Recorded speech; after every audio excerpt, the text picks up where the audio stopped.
Yo, yo. Happy Hello, 420. everybody. It's Happy Easter 420. and Happy it's our Easter. 1 year, 4 year Neon Space anniversary. Yeah, 4 years doing this stuff. Oh, Um, baby. I guess to anybody watching the replay, we're doing a blend right now, but there will be half of them available in 12 hours. So if you're watching the replay, there might still be some left Oh, for yeah. you. Yeah, we're trying to do it like we always used to, split it for the international time zones.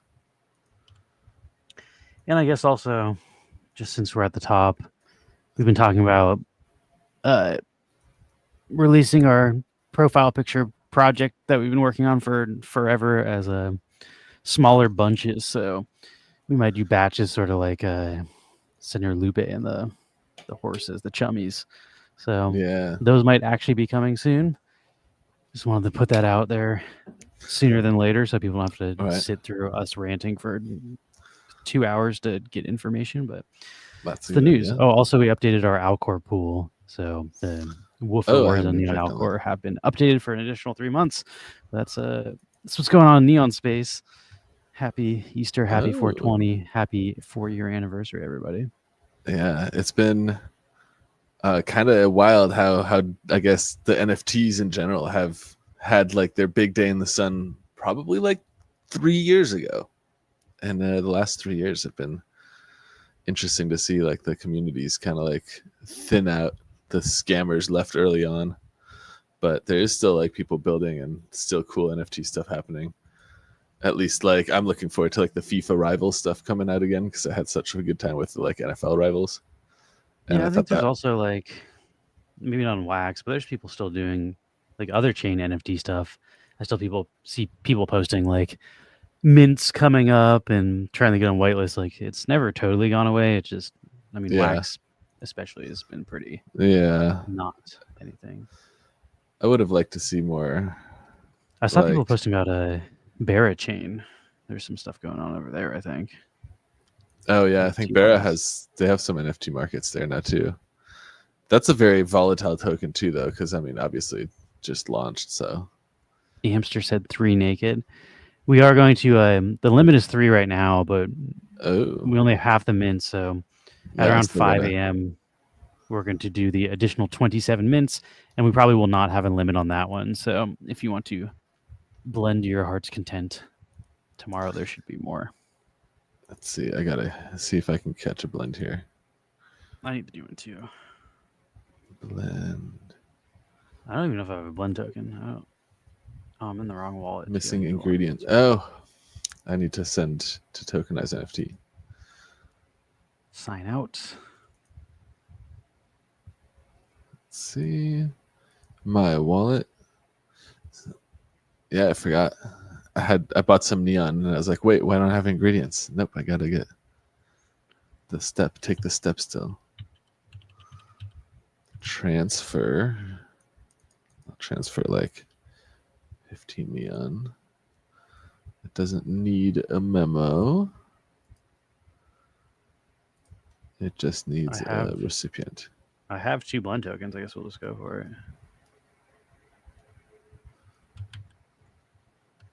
Tokenized NFT. Transfer. There we go.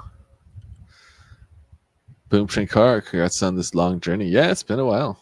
It's been fun too. I don't know. I still like NFTs, and like I have to say I'm kind of tempted lately to buy some NFTs again of like projects that I was bummed that I missed, back 3 or 4 years ago when they were like huge, like I don't know, maybe not like Bored Apes, but like in that vein where it was like there's no way I would have been able to afford a Bored Ape, but now that they're like, not the Bored Apes again, but I'd say like the GMX Blueberries, for example, those are like $35 now. They used to be like 2 ETH a piece or something, and now they're like, nah, 35 is still a lot for just for nonsense and fun. But man, I use GMX a lot, and I'd always wanted a little blueberry. And now it's like that seems like I can actually I can swing $35 for a little Blueberry Club guy. Or like the Hedgies from DYDX. Or I'm trying to think, like it just in general, I think there's a lot of like NFTs that are pretty cheap now. Like I think some of the bro pills that I still like those. I always liked them just from the way they look. So the fact that they're like, or even the deck spots that like Ultra put out. I bought a few of those deck spots for like $2.50, $3 a piece. It was like for $3, these are fucking cool. The fact that they like change and I got Naked Mint number 3. I got 15. Pretty good. Naked Mint 15. I gotta try at least one more. I'm trying to get if I can. Let's see if I can catch the shine, baby. Let's go look at it in my wallet. Also show it off, I guess. People haven't seen it. I haven't played it on the stream, so. Bah! Shine number 5. That was fucking it. One naked, one shine. These fingers, baby. Yeah. I loved like the NFT, like ripping packs or doing blends. Like this is fun. Like trying to chase the fucking, or like what was it, like crafting in our planet. Oh man, I loved that. You know? Send your energy to me.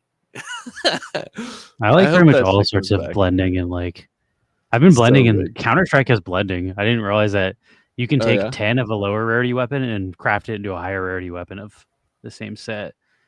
And like I went through and like swept the floor of several rarities and then like upgraded them, and then like the thing in the upgraded rarity is worth more than the floor of what I swept, and I was able to immediately sell it and make profit. I was like, yeah, you can friggin' arbitrage in Counter-Strike too, like right? It's fun.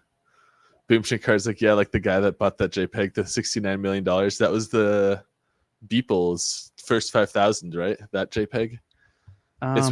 Which is like, I feel like for $1,575, if I was really flush and coming off some like high, like big win something, I might actually consider buying a Beeple first 5,000 NFT with the blockchain history of having been auctioned off for almost $70 million when it first launched. If I could buy that now for $1,575, like, you know, that's like, even that seems fun to me and like more approachable than $69 million ever was, you know. Somebody's asking about how you get a Neon Blend token. Yeah, here I can. Do you want me to? I can share my screen, or unless you want to walk through it, I can show you how this is done. Well, I can show you the blends real quick. Yeah, we have blend tokens. It's a little messy because each schema is different, but essentially, if you have any, our rarities are a little different too. Dim is common, lit is uncommon. Thank you. Hey, oh, Eric, 31 months. Oh, thank you for the sub. Yeah. Basically, a common or a dim, you need 2 of those for 1 neon blend token. A lit or an uncommon, you get 1 blend token for 1 lit. And then for the rare, which would be a glow in the blue one, you get 3 blend tokens for 1. If you have them from pretty much any schema, you just want to say own all the requirements, and then it should pop up which ones you are available to actually turn into blend tokens. That's the easiest way to go about it. If you just filter by if you own all the requirements, it'll show you if you have anything that you can just turn into blend tokens. And that's if you already own stuff in our collection. You could also buy them off the aftermarket, but you could also buy the Neon FT, the fungible token, not an NFT. Like Wax is a fungible token. Yeah, so that's the alternative route. Let me just let you share your screen and show that. Yeah, here, check this out. I think this is really fucking cool, so I'm definitely gonna show this off. Can you share your screen? Yeah, share. There it is. Here, check it out. So if you go to Alcor, for example, or Wax on Edge, or wherever, I'll do Wax on Edge because, you know, Yamster's my homie. I mean, Wapaka. Yamster too, though. But here, so Wax on Edge, if you sign in with your wallet on Wax on Edge and then take like some wax, you can trade for a token called Neon. So if you can look for it. Neon. It's this little neon coin that has the same blend kind of blender icon that you saw on those NFTs a second ago. And then if you swap an amount of any token, doesn't have to be wax, I guess you could swap from anything into Neon or from Neon back into anything else. But let's say I'll swap like 25 wax. I could get 3.0 something neon. So I'll say swap. Let me actually sign But this. for the record, in order to turn it into a neon blend token, it has to be a whole number. So you can't send 3.02. Yeah. You'd have to Yeah, just send 3. So now if I want these 3 neon blend tokens as the actual NFTs. Now I need to just send. If I go to here, I go to my wallet, or you can go into the wallet tab on Alcor, to see your tokens. And then so here I see my neon. I'm just gonna say transfer the neon. I'm gonna say send. At this part, like Lewis was saying, has to be whole numbers. So I'll do 5. It's 2 NFTs to do this blend. So if let's say you just bought 2 neons, you could just say 2, but I'll do 5 because I have them. And I'm going to send them to the wallet tokenized NFT. It doesn't need a memo. Just sending a whole number of neon tokens to tokenized NFTs like this is going to result. That's a smart contract bridge. So it's automated that anytime you send a whole number of neon to that wallet, it automatically will send back neon blend tokens, the number of NFTs. And also it pulls out the lowest mint, I think is a thing. So like some people have tried mint swapping. Like if you get a really high one and then you send it and then you withdraw one, you get a different mint back. So it's also not like if you have a mint of the blend token you like, you shouldn't be sending it there because it's not like it holds it for you and you're the only one that can get it back. Here you can see now I had just done this blend a second ago, got both of these, and then you see I just sent 5 neon, and look at that. I got 5 neon blend token NFTs into my wallet. On the flip side, you can do the opposite. You can go from here, like on Atomic Hub, and I can say, if I'm signed into my wallet, I can, select any number of these blend token NFTs, choose transfer, and then just transfer them to the tokenized NFT wallet, and you'll just get back neon tokens 1-to-1 into your wallet. So this bridge works both directions. All it requires is sending this asset or sending the token asset to the wallet. There's no memos required for any of it. It also makes it so that if you're trying to, swap into wax quickly and you don't want to wait for somebody to, buy off of the secondary market, you can blend your NFTs back into blend tokens, swap the blend tokens for neon currency, and then just trade neon currency through the liquidity pools, like on Alcor or on Wax on Edge. It's kind of a complicated system, but you really don't need to know how most of it operates to function. And really, we started doing it because our first packs had just way too many duplicates to get the rare ones. So like if people are trying to pull the highest rarity, they ended up getting like 20 or 30 of each common. So we're like, oh, we should let people burn those commons and then be able to turn that into higher rarity artwork, which was kind of the starting like lower max mint cap, higher rarity artworks. And then that slowly just evolved into basically every NFT in our collection you can now turn into that. And then it wasn't an FT at first either. That was to create like arbitrage opportunities between the FT price and the price of the floor of what you can blend in on the market. So it makes it so that even if you don't know about any of this stuff and all you do is have some NFTs, if you list those NFTs for sale on the floor price of the collection, and then somebody who does know how this side of the collection works notices that the floor price of the NFT collection is lower than the floor price of the neon token at the moment, the person in the know will buy the floor of the NFT collection, sell, turn it, burn it into a neon currency and sell the neon currency to capture that arbitrage, while the benefit for the person who, is unaware of how all that stuff works is that their NFTs actually sell when they're getting listed on the floor. It's also even beyond that, even if you're not trying to sell an NFT, just by holding NFT, your NFT becomes rarer as people burn the other mints of that NFT to participate in this. So like even if you just open a pack and never touch it, the system still benefits you as a collector and not someone who's trying to profit off of like even if you never plan on selling your NFTs, like it's cooler to have rarer stuff. So like burning away all the old stuff is just making yours rarer. Yeah, exactly. And if you look through our collection too, over the years, pretty much all of our assets have gotten, burned down. If I go to, I don't want to go to manage, but view on market, right? Yeah. Like I guess this one, even the Neon Wombat has gotten burned a few times, although that's 112. more recently. But if you look at like a lot of the other ones, like not just the Neon Wombat. You're not I filtered forget. by our collection. Let's see. Pretty much Here all we the go. So, like, commons though have like Yeah, like 390 out of 1200 or 390. 400 out of 1200. Like a third of those have been burned. Yeah, 676 out of that. So you're like, that's the whole point, is that like even anyone who didn't know anything about any of this, who just bought the assets and held them, is now holding on to something that's much more rare than it was when they first got it. Yeah, Yeah, we used to come on Twitch a lot more often. we've been kind We're of kind of not as regular. We should do a Yeah, tech I stream this do. week though.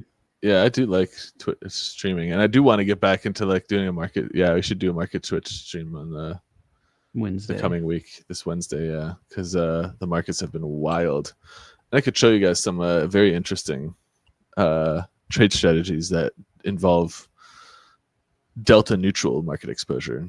You know, I like to geek out about that kind of shit. So, All right, I'm gonna play. I don't think we showed off this artwork yet. Let's oh see. yeah, check it out. We got Four. Yeah. Four.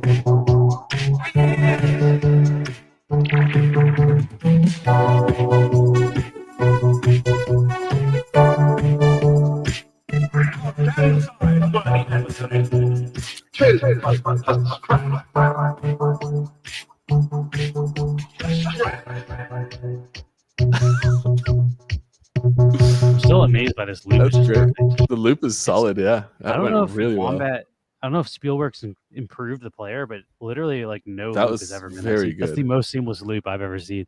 I guess let's look at our other stuff because maybe the other loops are now cleaner because they used to all be perfect loops on my computer. And then every time we upload it, there's like a slight hiccup before it starts Yeah. and finishes. That was Let me definitely a see nice loop. I also I loved the concept for the art for this time, where it's just like the guy just getting his arm sliced off by the market gun down, and then it's just but a scratch. It feels very much like the sentiment in. Let's see if this one loops perfectly. Oh, you know what? It's also 420, so We'll do it live. Twitch Live, baby.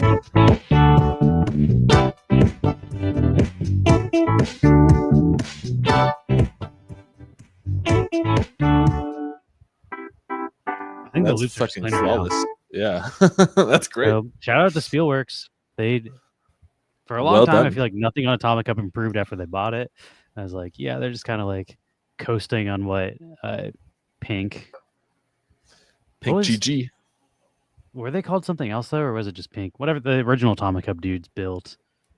I guess that's for those of you who are not deep in the weeds of wax. Atomic Cup used to be owned by a blockchain producer like crew called Pink.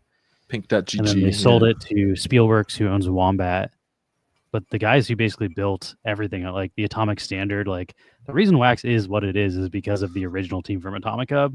Yeah, And like they definitely weren't perfect, but like they did so much for Wax as far as like the structural integrity goes.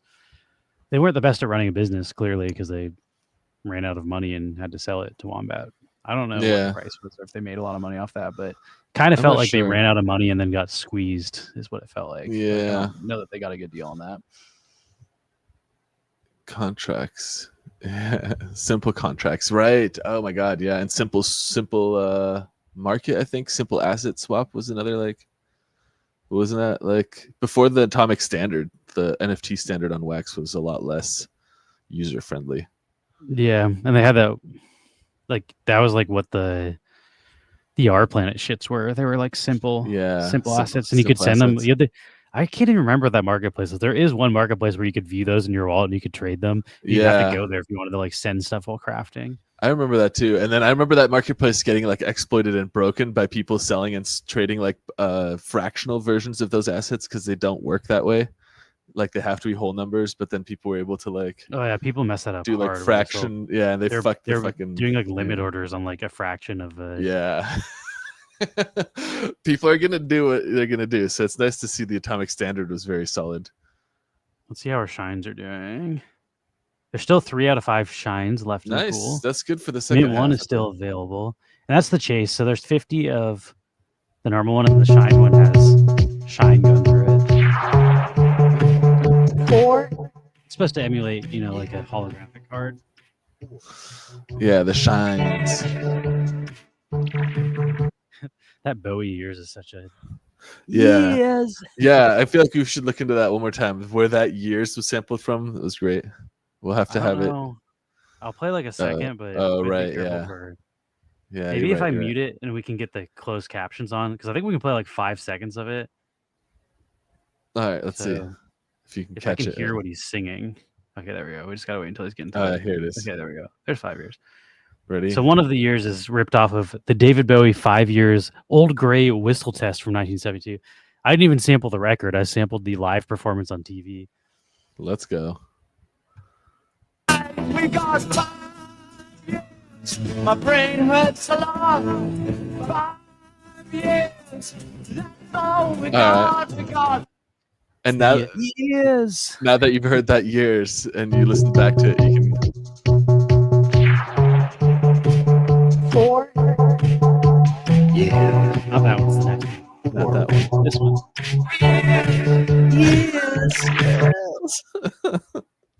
It's also auto-tuned though, so it's not exactly the same. I enjoy auto-tune that. it to the It's key always D fun to see minor. where the like samples come from though. I also agree with Boom Shankar. I still like the UI for the marketplace. It feels more like a developer tool UI than it does like a front-facing like consumer UI for a marketplace for NFTs. But it is great. Like the organization of templates and schemas and stuff, I think is a really fucking good way to, categorize and organize NFTs. But I don't know. I just feel like they just need to get some like cooler NFT projects over here. I really like also the idea of doing like, what was it, the Counter-Strike skins, but like Lewis said, like there's big active Counter-Strike skin markets. Like there's no reason to like pull market share onto like a public blockchain from those markets. But that doesn't change the fact that I would still be trading them if there was skins to be traded on Wax. It's also why I'm a little bit bummed sometimes when like Funko does drops that are like, drop wallet exclusive drops, and it's just like, ugh, I want the public The side of address to this. send a full number of Neon token to is Tokenized NFT. I can tokenized NFT. I'll show you how I like to do it. Oh, yeah. I like to go Yeah. to their account on Atomic Hub, and it'll say here, it says currently supporting Neon Blend token. So you can see that it's here and the template. yeah, But that's the wallet. I like to name. copy it from the end of like Atomic Hub here. So I'll send you this link. But you can just come and like highlight this and copy it. That's how. Yeah, Which you got. I'm you always have afraid it, of fat You have it fingering. right You don't there. have to do that. Yeah, I was gonna say you have it right there, but Lewis's method is I do the same thing where I like to copy it from a like I'll Yeah. I'll look it up on blocks or something just to make sure I have the right one. Although I did kind of like freeball it when I was demonstrating.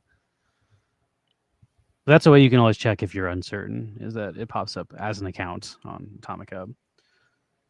And weirdly, none of Yeah. the things are actually stored in this wallet. They used to be. This wallet used to just hold a bunch of tokens, but then he made Yeah. like this wallet sent it to another wallet. The smart contract, I don't know how he did that, It's but clever. Envy is a very good. That's the name of the guy who built the smart contract for this. He used to work for Kate, which is like another Yeah, extinct NFT project on Wax. I liked what Not they even had built NFT. too.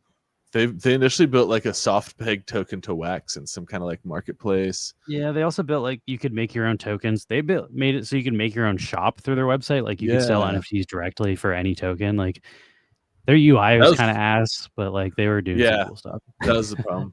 I thought they had a lot of cool things they were doing, and it was like a little bit even ahead of its time. Like, and then when the time for it kind of was there, I feel like they just didn't have like the market presence or whatever. It was hard to like. It was just very not user friendly. Is the big like downfall of it. Yeah, leave memo empty. That's correct. You don't need to add a memo.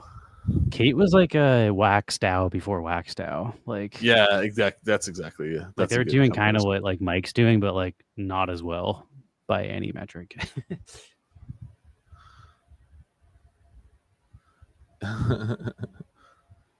Valve has made $100 million last month from people opening cases in Counter Strike. Yeah, oh, I believe that for a minute. I believe that immediately. Counter Strike is huge. I sold And a skin opening just the case- other day for like $10. I was gonna say I sold a skin like not too long ago that I just had from like 6 years ago or something. I didn't realize. Like listed on the market and it sold like half an hour later for like $8 or something. I was grabbing stickers because I was like, I don't need these worthless skins. But now that I know that you can combine the skins, like grinding out the shitty skins that are free that are worth like a fraction of a cent, it's like, oh, but those turn into rare skins that can be worth more, which is like, I don't know, it's got me Oh. excited to grind Counter-Strike again. That's also like that would scratch the itch for like the whole I'll sweep the floor of like a like a fraction of a cent, like I'll buy hundreds of those and then just blend them just to like scratch my blending itch. The other like gambling part of that is I mean, I don't know how much you know about Counter-Strike. There's cases. Yeah. Where you have to I mean, pay each for the case- key to open it, right? And then That's not what I'm trying to explain, but each case Oh. has a specific like there's like 12 to 16 guns that are in each case, uh-huh. and like you can't open anything else out of those cases. It's like pack odds basically. Okay. So they're like But there's like there's like 20 or 30 different cases at this point. All like each operation comes out has a new case, and then they sell it until the next one comes out, and then that one gets retired, and they get rarer and rarer. But the way that the blending works in Counter-Strike is that it randomly selects, so you have a 10% chance to upgrade to an item from the case of the items that you put in. So it's like if you're upgrading from a common to an uncommon, if you put in all of the cheapest uncommons, you're going to get a cheap common out of it, or a cheap uncommon out of it, because it's pulling it out of those cases. And like all the really cheap ones are cheap because the next rarity up is cheap. But if you throw in one really rare common and then 9 of the cheapest commons and you get lucky, you can get an uncommon out of the rare case.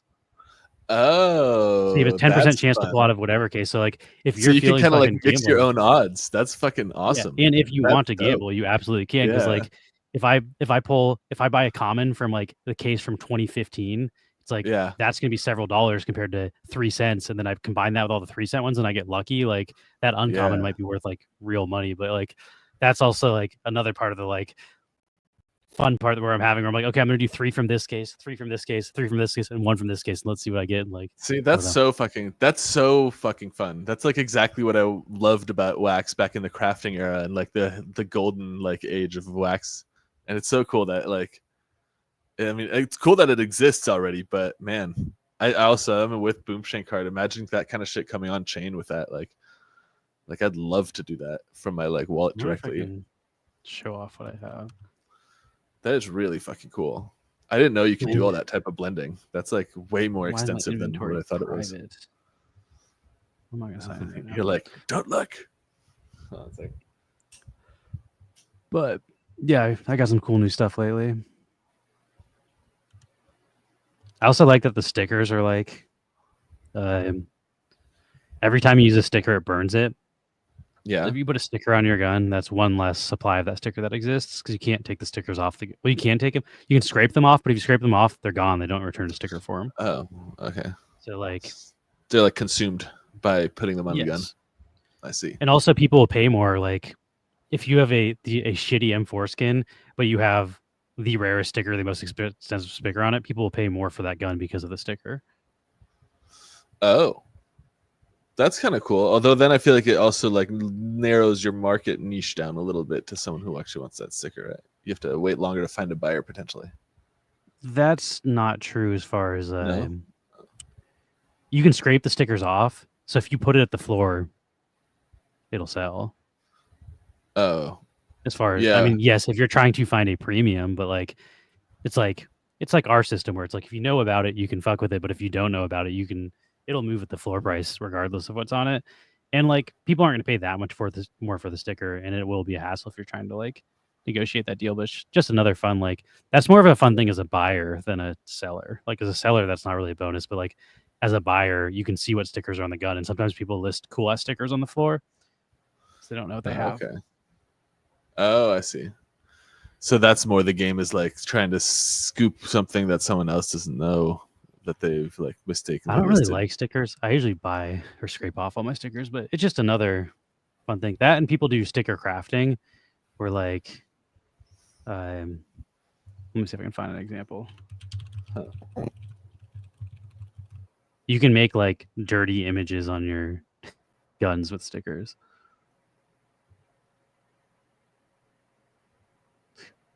I don't know if this is real.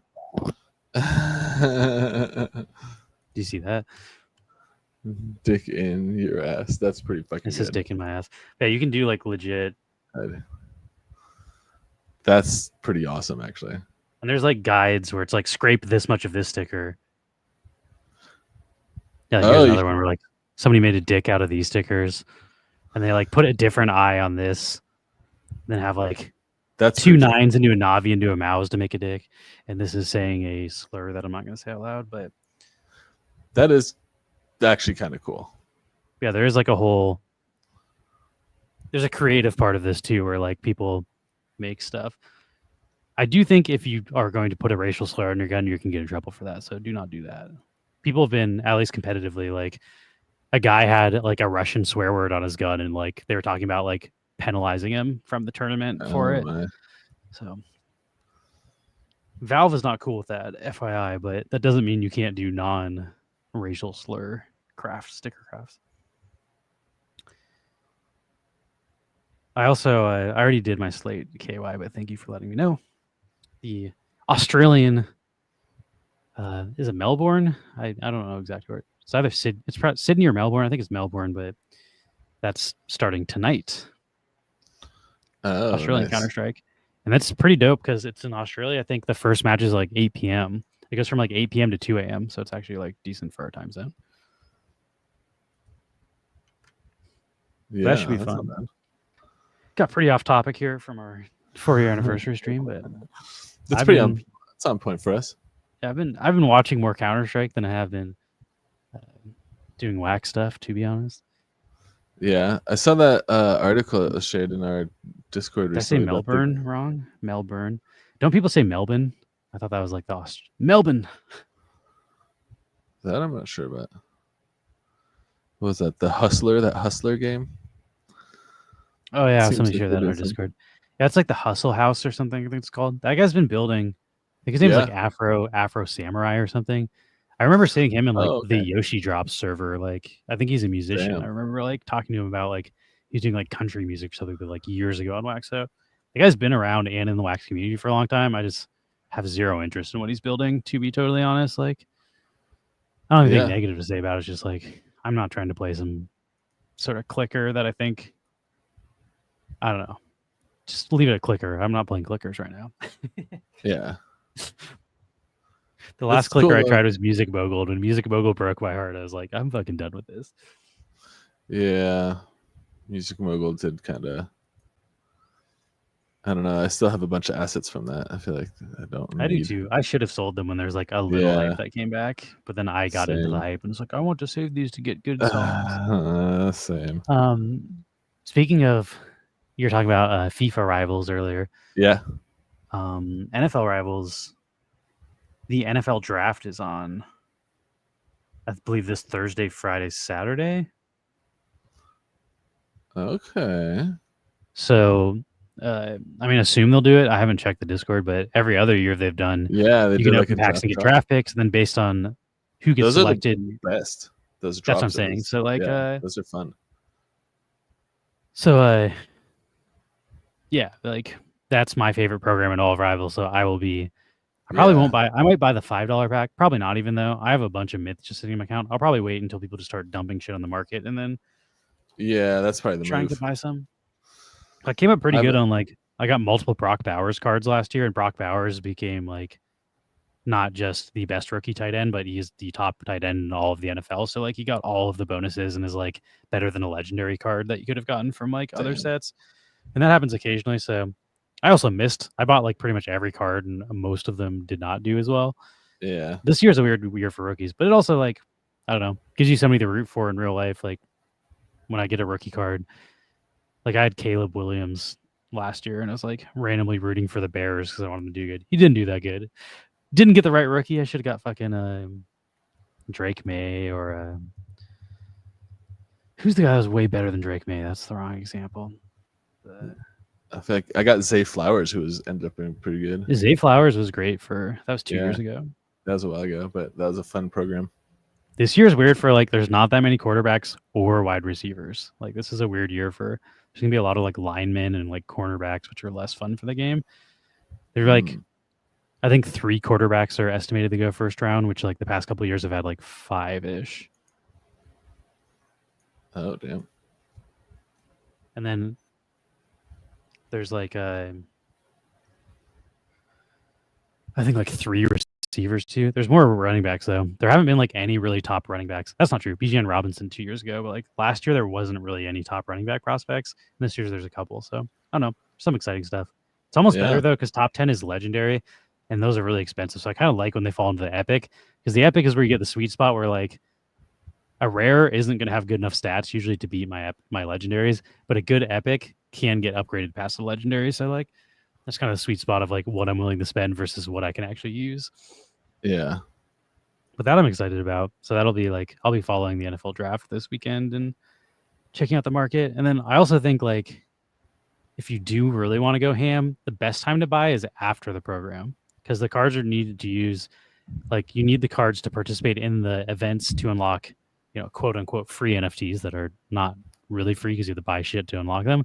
But once those are all unlocked, you no longer need the rookies and they won't be upgraded for like another 7 months. So there's like a big gap between when the football season even starts and when that program's over because it'll last a month. So like April 24th to like May 24th will be like the rookie program. So the end of next month, like people might just dump all of their rookie cards because they grinded out the mythical that they need and they don't give a fuck about the rookie program. So if you are trying to get some deals on rookies, that's when I will be scooping most of them. That's the moment. The ham today for Easter dinner. I need some Easter dinner myself. What are you gonna do for Easter dinner? I got a Cliff Bar in my pocket. Oh, Easter dinner. I might make a pizza. I have a couple DiGiorno's in the freezer. Yeah. DiGiorno is like I don't know if I'm getting pickier or DiGiorno is getting worse, but I feel like DiGiorno is not. I don't know. You used to see it feel like such a treat, and it's just like maybe it's just because it's frozen pizza and frozen pizza isn't very good. But it's like I don't know. DiGiorno is not that good. Yeah. I mean, it's better than like Tombstone, but I think even in the frozen category, there's like some better. Thank you for the follow, Crypto Infinity 2. Pew, pew, pew. Little Caesars pretzel stuffed crust. That sounds good. Dude, have you had those Little Caesars? What are they called? I don't know if they call them. I have to look them up, but I'm gonna look them up right now just to say the right name. But they're like these little mini pies. I think you get like 4 of them for like $3.99. They're so fucking good. Like, hold on, what are they called? Yeah, I found this out. Little.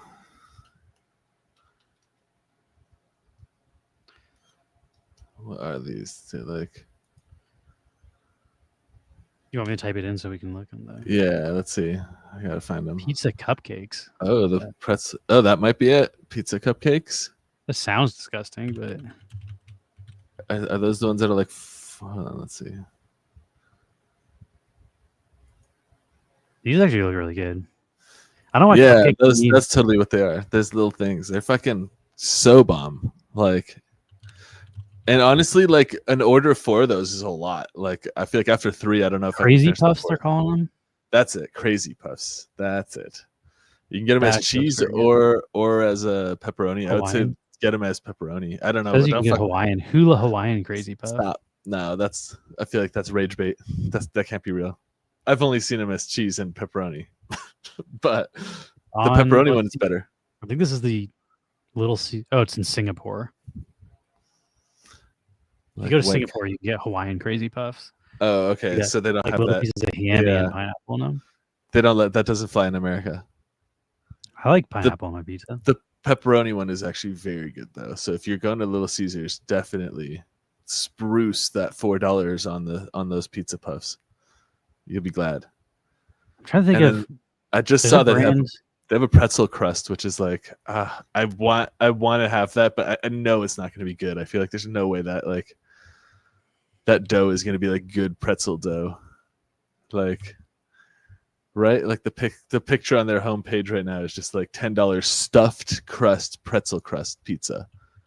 Like, god damn sounds it, good. Little Caesars. They're really These are the ones here. I want to show you. pretzel This is stuffed like the crust. frozen pizza that's $10. made me not Wait. like. Wait. Aeon saying $10. I'm seeing it for fucking $6.99. For this stuff cost different pretzel depending on crust. where you live. Yeah, where I'm at, it's $6.99 for the stuffed pretzel crust. Hot, Why with is this the hot and ready smallest version. pizza I've ever freaking seen? I feel like it's crazy that there's like the stuffed crust used to be like exclusive to Pizza Hut. Yeah, like I hadn't seen anyone else do stuffed crust for like literally decades. Which, I think you're right. The $6.99 it says hot and ready pretzel crust. It doesn't say stuffed pretzel crust. So you're right. Yeah, the but stuffed this pretzel crust is $10.99. this they have it at Ralph's, and this like slaps the shit out of DiGiorno. And like I'm having a hard time going back. It's so much more expensive though. It's like double the price. So I'm like, that brand also makes like cheesy bread that fucking rocks. It's so good, but it's like they're like $15 pizzas. It's like for $15 I can go to Domino's or like get, Yeah, but yeah, it is pretzel. It's $6.99 for the hot and ready pretzel crust. It's just not cheese stuffed pretzel crust. God, now I'm getting hungry. We need to stop talking about pizza. Yeah, I don't know, dude. Little Caesars is the whole like the fact that like all these other places started doing stuffed crust is also like that's it. I hated that fucking Domino's had cheese stuffed crust pizza when we went to Mexico in like I don't know, like 2015 or something, which is way before Domino's in the United States ever offered stuffed crust. And I don't know what it is. I don't know if they had like some kind of like legal, like they weren't allowed to or something. I don't know. Yeah, I don't know. Seems like it's definitely more popular now. It's everywhere now has the stuffed crust, but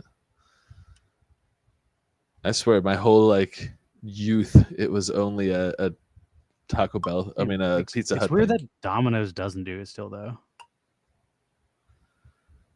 Yeah. Like Domino's still doesn't have stuff. Crust, right? They had it recently. Yeah, they did. Like recently, they had it too. Oh shit! Yeah, it's like everywhere now. So I was like, I wonder, is it like the exclusivity license that like Pizza Hut had or something like expired? I don't know.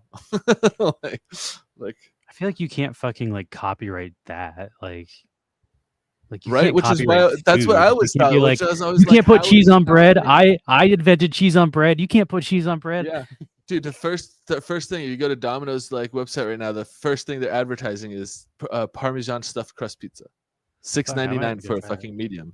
What? It's good. Yeah, like Domino's.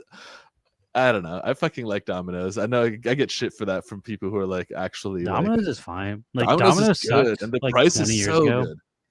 Domino's fell off like super hard, and then they had an entire campaign where they like apologized. They're like, "Hey, we know our pizza sucked the last couple of years. We revamped everything. Yeah. We're fucking injecting MSG true. in our crust. It's good. true. It's so much better now. It's good. Yeah. I don't know. I liked their stuff. And I liked that campaign too, that they're like, look, it's now actually good pizza. Like, yeah, it wasn't before, but now it is.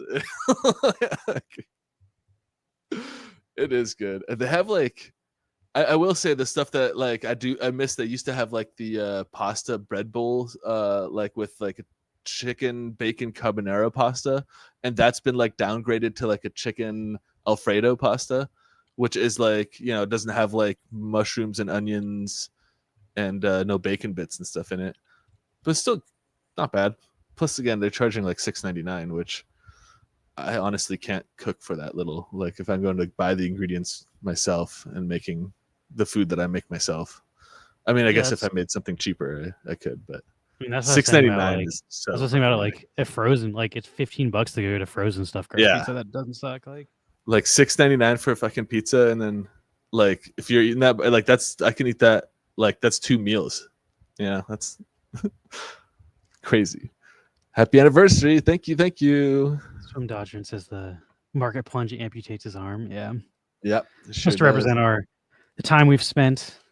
You know, when we got into wax in 2021, it's kind of in the middle of a bull cycle, and then we've witnessed a very long bear, and then maybe not even really bull, just cycles ending in the amount of time that we've been doing wax. So yeah, this is kind of a summary of a. It's how it feels right now to still be here. It's like 4 years. We're still like last time it was like still here, still going strong. Now it's like still going strong, but it is but a scratch. The entire market, not just wax, is not doing so hot right now. Yeah, for sure. It definitely it felt like the appropriate reference to make with this one. But I believe that was my idea. You guys said she came up with that. Yeah, that was Lewis's. It was a combo though. Like I was pitching ideas to Max and Paul in our group chat. We have like a group text for 3 of us, and I said a bunch of shit, and then Paul makes my crazy ideas actually look good and there's presentable. There's definitely like a piece of like collaboration that goes from taking stuff from just like spoken words into like what the final thing is. So that's not necessarily how I would have done it, but there's also some tech problems that like weren't working, and it's so funny because it's like it's like when Paul runs into an issue with like the thing, I mean, he's not going to rewatch this. It's just funny. Like it's hard to talk to him about like, it's like, oh, this is how to fix it. And he's just like, no, it's because of that, and it's just like back and forth. You have to very like gently guide the thing. So it's like, I can tell you exactly what the issue is, but like, that's not how you give him like a note.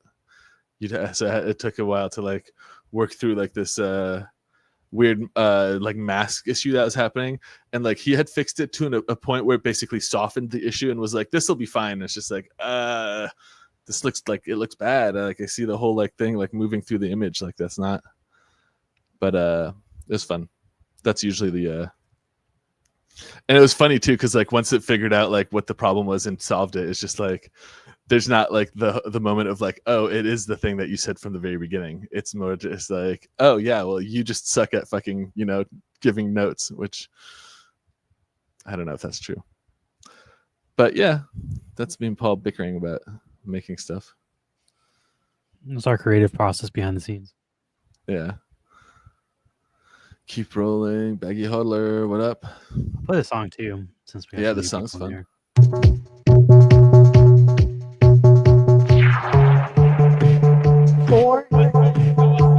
Yeah. What's up? What's up?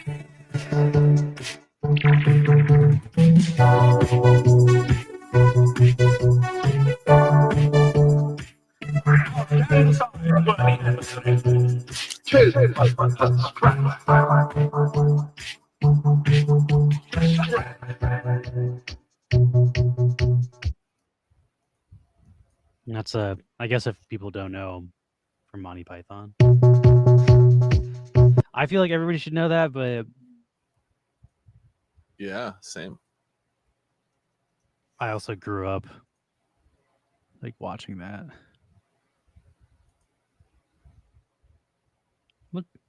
What's the name of that Monty Python? Holy Grail, right? Holy Grail, yeah. The Quest for the Holy Grail, I think it's. I haven't seen those in so long. I'm not sure that Monty Python holds up for me, if I'm being honest. I feel like the humor is just really dumb. Not that I don't like dumb things, but like it's dumb in like a really like silly, absurdist way, I guess. Yeah. It's definitely like a flavor of like comedy that I get if people don't like it. Yeah. I feel like it's like, I mean, Mighty Boosh is kind of like in the same. Yeah, for sure. Where it's like, but even Mighty Boosh, like the last time I rewatched that, I was like, this is not as good as I remember. Like it's. No, I felt like that too. I was like, I was young and like high. Like rewatch, like it's actually insane. Like they got made this much of this. Like that show is so bizarre. It's also like a cultural phenomenon. Like yeah, the crimping episode is still like the best. And like old Greg, like I see people posting like gifs of old Greg all the time. Like, yeah, I don't know. It's weird that like it still shows up in like for as weird and bizarre and surreal as that show is. Like I feel like more people know about it than should know about it. Yeah, it definitely has a lot. I was gonna do a giveaway. I forgot. We do that here. Oh yeah, We'll give away Woof. Yeah. What Also, is the artwork we just showed off, the blend is up if you are unaware. Yeah. Let me share the link. There's a blend going I on. wonder, does it? I think we can just do blend if people want. Link. Let's see. Nope, that doesn't work. That means the bot's turned off. But Okay. Well, here's the link if you want to. Oh, we nice. posted at the same time. Same time. Got there at the same. There's 5 blends left. It looks. Exclamation point neon. We're also gonna reopen it in like 11 hours with another 27 blends. So if you miss it this time, tomorrow morning at 5 a.m. in our time zone. But that's to give some people a chance to see it's happening. And we'll set it up Yeah. after it runs out, so there'll be a counter so you can figure it out in your own time zone. But yeah, we have people that follow us that are in Europe and stuff that aren't awake right now. So we want to give everybody a fair shot to get one. Yeah. That's also been our MO back in the day. Although back in the day it was more because of a like demand and crazy mad dash, and today it's more of like a traditional to keep the tradition going. I mean, it's gonna sell out though. I mean, not like immediately, but the other thing is our Discord hasn't been super active, so like people might not see the ping immediately. So I want to give some people time tomorrow too if they aren't checking our Discord on a Sunday. I blended like 2 extra nakeds so that I can just give to somebody who missed it if it comes to that too. How much can you sell a million woof for? Can somebody trade a million woof for a neon and blend? I bet you could, right? I don't know. Let's see. I haven't kept up with the woof price. I haven't either.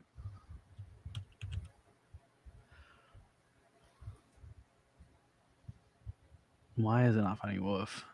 Why is nothing working right now? I'm gonna go wax on edge. Peace out, Alcor. I'm going to wax on edge. Alcor has been kind of chunky sometimes too. Oh, an error occurred here too. Okay, now it's working. Look, neon's already there. Woof. Neon. Oh, damn. Woof tanked recently. Damn.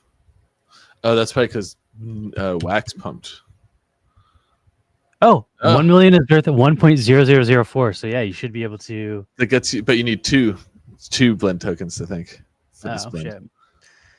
Well, we'll give away 2 million Wolf then for the winner of this. That seems fair to me. Yeah, and you don't have to blend into our thing, also. By the way, if you don't give a fuck about our artwork, then just stack that woof. Maybe. Or you could swap 1 million of it to 1 neon, and the other. Oh, I guess it would have to be into wax because 2.1 million. You could stake some liquidity and earn some more woof that way. It looks like there's 80 days left on the wax neon farm now. All right, last call if you want to join this giveaway. This will be for 2.1 million woof tokens. Yeah, we also have a neon wax liquidity pool on Alcor. Not just the pool, but the farm reward. So if you provide neon and wax, you can earn woof that way. We're refilled every 3 months. Yeah. I wouldn't recommend aping into it just for the APR or anything. But if you just happen to like be holding our stuff already, like if you're just holding the blend tokens, you could, turn them into the FT version and then earn an APR from them. Or at least earn more woof. I can't guarantee that woof will be worth more than what you're holding if it's depreciating value or whatever. But yeah. And at the very least, we know also that neon tokens don't, have an emission rate or anything like that. The only way to get more is to blend existing artworks. Yeah, we don't really mint artworks. They stay relatively close to their price with wax. And since we have more people watching, I announced at the very beginning for people who are rewatching, but we are working on our profile picture project. We've pivoted. We're not going to drop like 1,000 at once. We think that's a absolutely horrible idea. Not only is it a horrible idea for like the demand, but just we are incapable of doing it at that scale. Yeah. plain and simple. It just is not working. But we're going to try to do it like Chummy, where like Chummy would do like a bunch of hand-drawn ones and he'd drop like 20 or 30 at a time and then wait several months and drop more. So we're going to do that because we have like 100 done. So Yeah. we're gonna drop them in batches, and I Yeah, guess the with shitty part about that is you won't know what the rarest one is, because the rarity score changes as you mint more of them. So like that's going to be constantly changing as we keep dropping them. So that's like, I guess a little annoying, but Yeah. as a collector, but that's just the way it's going to have to be for if we want to actually release it. But it does also mean that there's like a finish line in sight as far as like Yeah. it's kind of just been like, yeah, we're working on it. It's taking forever, but we actually, yeah, that should be realistically to have- that should be able to be done in the next month or so. Yeah, I'm excited to start putting some stuff out again. Even if the markets are dead and the demand for NFTs is pretty much non-existent these days. I'm definitely telling Paul that. And I'll let him know about the upcoming Oreos too, since That's our new that we're here to announce we're pivoting from the neon Yeah. faces and we're making neon Oreos. We've become a neon Oreo brand. I honestly like was considering, since we all worked on like the Rex Valentino stuff. Paul and I did like a film festival like thing recently where we showed the first episode of that, and it was like a festival that had maybe like 100 something people like watching, like live in this big like kind of like space that they had for the theater. And then there was like a bunch of like creators, and we didn't know like pretty much any of them. Like Skylar got like this thing like by submitting to it, and the reaction to it was huge. Like people fucking like went nuts. Like biggest like laughs and like most laughs per minute of the like entire evening for sure. And afterwards everyone was like asking about it, and I feel like that could be a fun thing to release since it's ours anyway. We've never actually released it anywhere. We could release that like somehow through like NFTs and shit, because there's like cool like riffs, music, digital assets of like the guy's head blowing off, the different like shots that we've done that could be done. I don't know, that could be something that we can do, and then it's also like a way to release it that would be fun. But I don't know, I don't think releasing the actual full thing as an NFT makes any sense. not the full thing, but like having like little parts of it, and then at the end having like you can have the full thing released and like, you know, have little commemorative digital collectibles added to it. Yeah, I think the important part is just not hosting the video as a Yeah, because that is going to cost a shit ton of the host. yeah, it'd be doing like maybe little like clips and like little bits and pieces of it. It's such a fucking, it's so full of like 5 or 10 second clips that are just fucking hysterical, or like Yeah, that's like what I think. I mean, music and I think you just want like little clips, sort of like you know how Funko does, where there's like those little like scenes within each yeah, exactly. collectible artwork, and then I think you'd probably just have like you could have a hidden attribute where it links you to a like private link to watch the movie at whenever you want to. Yeah, see, that's cool. And then you could host the movie through Vimeo, and Vimeo has to pay the fucking Vimeo has to pay to host that shit, and I don't have to pay to have somebody host it as a IFPS. I feel like it'd just be fun also to like show it like to people more again, because like man, it was like people fucking loved it, and it was validating. We did spend a lot of time making that stuff, and The first episode's good. The other one's definitely the second more one is love. the second one's pretty good. It just needs like some audio, I think, still. And then the I don't know that I did any music for that. yeah, Or did I? I'm not sure. I think so, because it's like a Batman-ish one. It's So so we long watched ago I that. can't remember. Yeah. And then the third one's pretty much there, but I have to finish the ending. I'm Which gonna run this giveaway really quick while we're talking about this. Yeah. Here we go. But there's pretty much like 50 minutes worth of like stuff that's almost done. Like, and if we could build like an audience and like excitement for it, that would be very motivating to get the last like 10% of that shit finished. It'd be fun to have like some content to put out that we all made.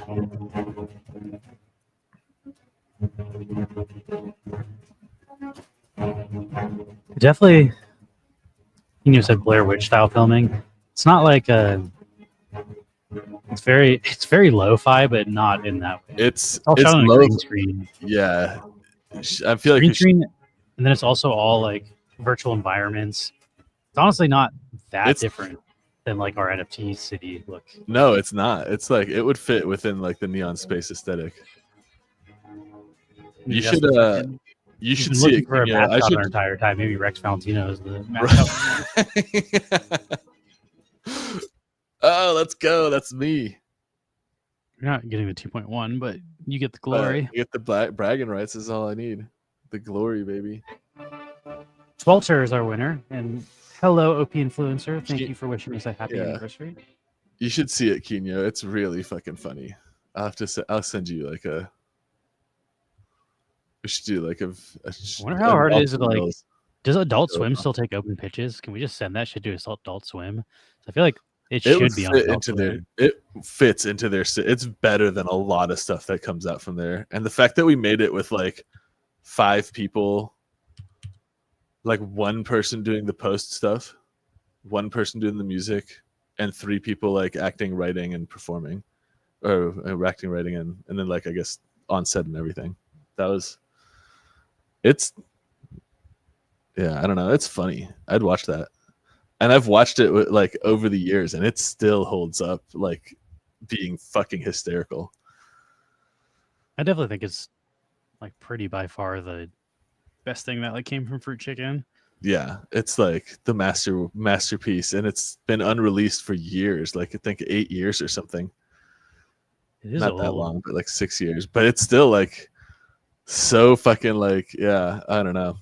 To explain really quick the premise of what it is, it's like each bit, it's like an anthology, episodic like web series where it's basically a different superhero origin story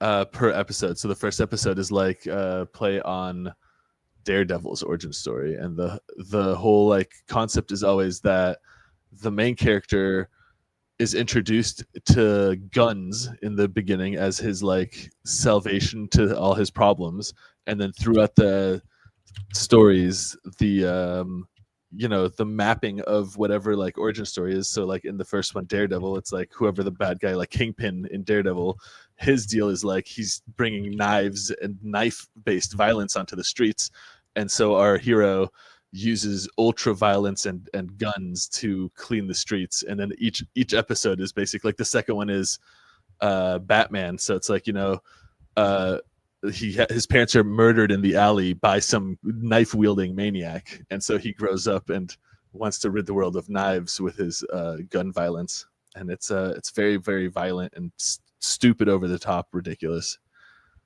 to kind of like play on how ridiculous the whole like superhero trope is to begin with. You should yeah, I would love to show it off someday.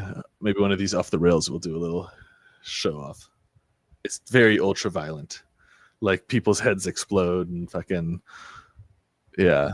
And then since it's all CG, like I did everything like on the computer, and like there's shots where the guy throws a knife and the camera like pans like It's really cartoony though. It's not like gory. yeah, Like yeah, it's the violence yeah. isn't like shocking. It looks ridiculous. Yeah, it's like comic book, like caricaturized comic book violence.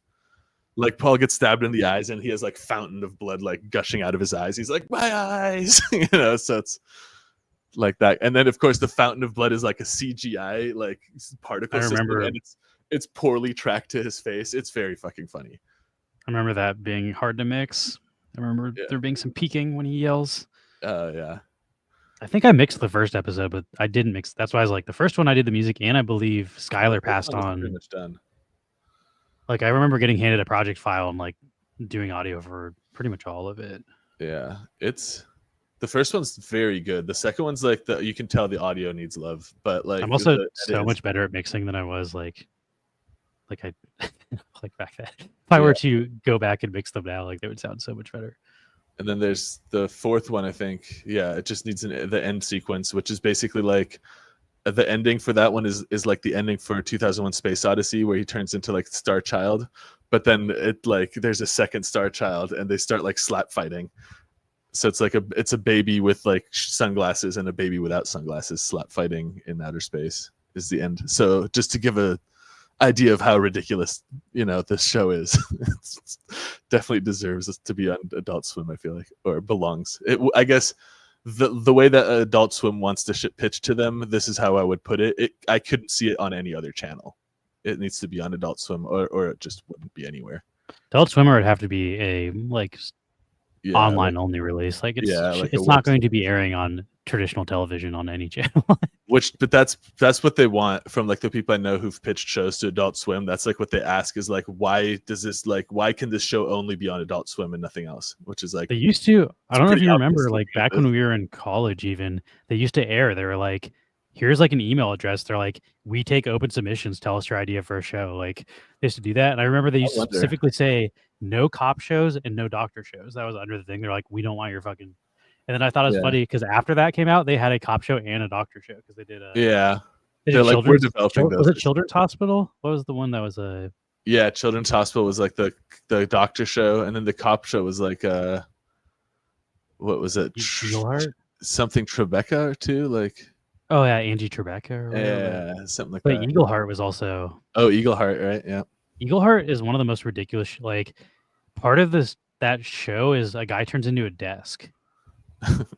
Like, the guy who's a boss, like the guy who's like, I'm taking your badge and stuff. Like he's always sitting behind the desk, and then like every episode, like he starts growing into the desk until like his arms are like become like brown and like he can't move, and he's like just like head coming out of a desk. I'm pretty sure that's part of it. We're just like, but it's like never explained. It has nothing to do with the plot. Just like, what the fuck? Why is this guy turning into a desk? There's some stuff on like Adult Swim like I like, but then there's definitely stuff where it's like I'm just not like that fucked up. Like Moral Oral was Moral Oral was fun. I think the weirdest one is still okay, but there's weirder shit on Adult Swim that was just like, this is. What's the one that I always bring up? The horse guy. Renegade Angel, Xavier. Yeah, Xavier Renegade Angel is like, I don't know, like that's crackhead as shit. But I enjoyed it. On to make that show, like I couldn't come up with any of that. Like, I've done some drugs in my day. Yeah, I've never been that fucked up enough to come up with any of the ideas or any of the dialogue in that show. Like, it's so just like, I don't know how you make that bizarre. Yeah, I didn't like. Yeah, I just never was that. Like, I never hit that frequency of being high to enjoy that. I watched all of that show. It wasn't good. That one I liked. Xavier I kind of liked because it was just so weird. I couldn't look away. But I didn't. The animation was also janky too, which was like fun. He was like, yeah, like it just looked everything about that. Sometimes, like, I mean, I feel like the worst animation I could handle was stuff like home movies or home video, whatever that one is, home movies, the like janky animated one. But then it got worse than that. Did you ever see like Tom Goes to the Mayor? I didn't see that one. Which is like, okay, that one was like, honestly, you could make that in PowerPoint. It was like that's like images and like with like dissolve kind of effects and stuff. Dr. Katzman, is that the name of a show? Dr. Katz. I don't know if I saw that one. That one has like, it's essentially like a podcast that they just draw over. I think it's called Dr. Katzman. Dr. Katzman. Yeah, Dr. Katz, professional therapist. Honestly, this still like I can still stomach this type of like the look of that. Still not terrible. You should look up Tom Goes to the Mayor. It looked like, I don't know. Like I mean, a friend of mine like was. Hey, Dad, I'm home. But hey, I did not like that style. Although he's very talented. Yeah, it's like people just having conversations. Okay. It looks cracking, but like I'm almost positive they just recorded like two comedians talking and then just animated afterwards. Like I'm not sure there's even a script or anything for this. It's just like, this is still kind of like enticing. You should look up a clip though of Tom Goes to the Mayor. It feels like even less animated than that. It was like, it like pissed me off. Like they didn't even color the fucking characters in, you know? Like is it Tim? I think it's Tim and Eric. Yeah, it is. But it's like, dude, you could make this in Photoshop and or in like PowerPoint almost. Those guys have had such a crazy career. The fact that they just keep getting shows when they've made like like dude, the show was funny. Like the writing was good, you know, like the comedy was kind of funny still. But I just mean like there's no way financially speaking most of their projects are like that lucrative. Like yeah. People just like Tim and Eric. Like because like I feel like nothing they've made has been even close to mainstream popular as far as like generally like when people ask you to make Yeah. something it's because you made them money. So it's just like strange that like people That's keep true. giving them shots because I assume they're not. Maybe they're making a ton of money. I highly doubt it based on. They definitely have a like niche, like a cult following. But yeah, I'm not sure that that's a ton of money. It's just cool it exists. Like I'm saying, I Their Old enjoy Spice it. commercials were dope. That's true. KY. I Eric have to Warheim say, also makes like those were his great. music video direction is like some of the coolest music videos. Yeah. Not the coolest, but Yeah, he that's has true. He has cool like horror movie like influences in those movies. even like and Bubble those Butt though. shorts Like he did does. Bubble Butt with Major Lazer, Oh yeah, that was cool. and it's like the girl gets huge and is like breaking like Godzilla style. Like, Smash I don't into know. the city with Yeah, a like- big butt. Yeah, that's fun. Eric Warheim, and then he has like the actual like the tobacco one that's like a straight horror film, which like has some dude just Yeah. hanging dong and it's on YouTube. And Yeah, I like don't know, like Jason. see dicks on YouTube, but you can. Sure can. I think if it's non-sexual, you can. And then he made one for yeah, there's a bunch of horror ones because there's one for like let's see if we look at Eric Warheim music videos. I think he did Kids by MGMT too. Oh yeah. Okay, music video credits as director. There we go. I am VD. I didn't know that was a thing. Wait, he was involved with She-Hulk? I didn't know that. Honestly, didn't hate She-Hulk though. It was a little up its own ass as far as like being a little too meta, but I didn't hate it. Yeah, I he know did The that's Youth by unpopular. MGMT in 2008. But when he started getting like crazy is I think We Are Water Health. That one's like a crazy horror one. And Yeah. then Bubble Butt in 2013. Tobacco Streaker that's the one where the guy's hanging dong. He did a Kanye West one in 2016. I didn't know that. It's also crazy he just hasn't done this in 7 years. Like I don't know if people just don't want to pay him or he doesn't want to do it or what, but I liked Yeah, his music who knows? videos. They're also like pretty different than like this Tim and Eric stuff. Like I think that's what was most surprising about it is that it's like not ridiculously lo-fi weird humor. It's like it is weird, but in a different way. And generally they're Yeah. actually pretty scary. Like I think you could do a Yeah. horror movie pretty good. Definitely, I think so too.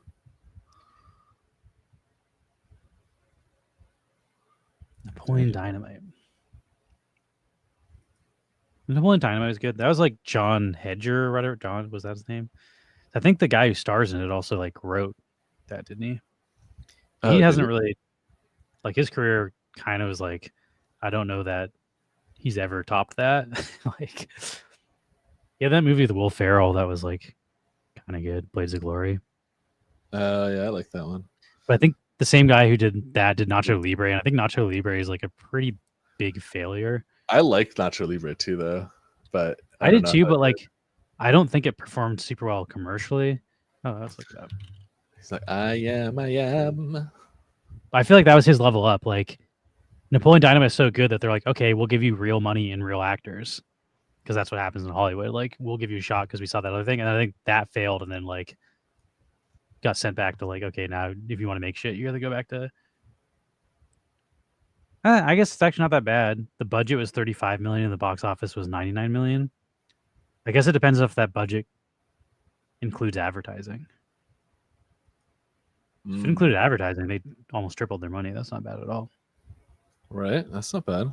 It's critically panned though. That has like a 40% on Rotten Tomatoes or something. Mm.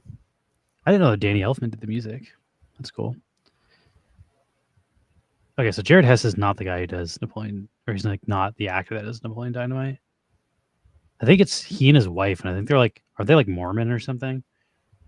Huh. I'm not sure. The Hesses have 4 children, and they're members of the Church of the Jesus Christ of Latter-day Saints. Is that Mormon? It is. Yes, it is. Yeah. I don't know why I just know all this shit off the top of my head. But that's also like I think why Magic underwear. like Napoleon Dynamite's kind of like weird and wholesome in a way is because it's written by Mormon people. I see. Gentlemen Broncos. I also like that movie too. I honestly like every movie this guy's made. I just feel like and this is another one. Budget 10 million and it made 120 million. This guy's actually fucking killing it. Yeah. All his movies, like because Napoleon Dynamite was cheap as fuck to make too. Napoleon Dynamite was 400,000 and it made 46 million. This guy's like incredibly profitable on every movie as a filmmaker, which is not easy to do. Like most movies don't make money. Like entertainment's a weird thing where like, you know, like most studios lose money on most projects and then they just like wait for the one smash hit to recover all the losses.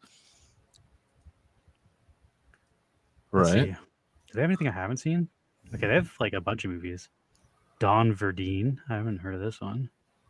It's got Sam Rockwell, Amy Ryan, Jermaine Clement, and Will Ford, and Danny McBride. What the fuck? How have I not This seen sounds like something I need to see. This one must have failed. It only got $30,000 in the box office. I I can't imagine you were hiring Jermaine, Danny McBride, and all those people and spent less than $30,000 making the movie. Yeah, I don't know about that. 30,000 is like That's like this is nothing. insane. That's like, How do you only that's make like 30,000 in the Terrifiers. box office? I've worked on movies that have like bigger Yeah, budgets I than was that. gonna say 30,000. That's the box office though. It doesn't list the budget. So this is probably where we had the turn of it's also got 29% on Rotten Tomatoes. So this was the flop that probably made it so he's not. Oh, what the fuck? He directed the Minecraft movie. Oh yeah, I know that. Yeah, because Paul was doing the notes with him. Like he's on a And he call also with did a that movie guy called couple times. Thelma the Unicorn that I've never heard of. I saw that. That's not bad. It's fun. It's Yeah. not like it's meh. And he did Masterminds with Zach Galifianakis, Owen Wilson, Kristen Wiig, and Jason Sudeikis. Yeah, I'm sure. I was gonna say $30,000. I feel like there's been like live shows I've done, like that Paul has done, that have made like that much money, like in one night. Yeah, 30K is at a small venue. Yeah. not a lot. Yeah. It's also not a lot as far as like budget for making stuff. Like Yeah. I don't know that people understand how expensive it is to make movies. Like movies cost a shit ton. Yeah. That's Did you? Also, like I guess- doesn't guarantee it's not going to suck. I had to plug this then, since Aquino is saying Minecraft breaking all records. Paul, the artist who made the artwork that you just blended here, wrote for that movie. They did like comedy punch ups to like. Yeah, we got a Minecraft writer on our project. Beat that. Yeah, I Tell think me, tell me who else on Wax has that shit. Yeah, he got there's multiple lines that they wrote that got into the final cut of the movie. Most of them, if you've seen the movie, you'll hear the lines, the dialogue that Paul and his like Moon Goon is his like comedy kind of collective that got hired on. Like 4 of them got hired on to do like a punch up writer's room with them, and I think all the dialogue that made it all the way to the final cut was happens during like when the piglins come and raid the village where the villagers are for the first time, or I guess the only time that happens. There's several like lines of dialogue said there that they wrote, which is kind of cool to see. It's also funny that before it came out and like them watching the screenings and stuff, they did not think it was very good. Until like we saw it, I guess until like the children let you know that you were wrong and the shit was amazing. It's But, really like, hard to judge. Yeah, shows, I think. Paul was saying like watching it with like all the other like doing the screening, like the what is it, like the cast and crew screening kind of stuff. Like you're watching it just with like the people who've worked on it, and they're like, yeah, it's not bad, but it doesn't have like the heart or the whatever. And like that was like his takeaway after that day. And then when we went to go see it in theaters, like when opening night, Paul and I went obviously, and like people were going nuts at stuff that was like in the trailer. Like when Jack Black is like, I am Steve, like everyone's like, oh my God, which is like, it made the viewing experience way different. Like, when the fucking, the audience has those reactions. And then afterwards we're like, yeah, that was a lot of fun. Like, I don't know. It was like, not like an incredible, like whatever, but like, it was fun. But yeah, I was proud, happy. Paul got to write on some major projects. There's also other projects coming out from that same production company that he also wrote on, which I'll let you know when they come out. But that's let's rock another giveaway. Oh wait, am I in this one? Last call! ! Neon. Wait. We're giving away 2.1 million wolf, enough to buy 2 neon, or do whatever you want with it. I'm in. All to Yeah. be paid. Yeah. it's not going to be a whole beating up little shit talkers on the internet. That's funny. I think they did that in Rick and Morty as one of like the end credits thing, where like Rick and I think Summer go around just beating up people. And I was like, didn't Jay and Silent Bob end their movie like that? Like where they just go around beating up shit talkers? I feel like Rick and Morty is like super meta sometimes. Yeah. Or like super referential. Yeah.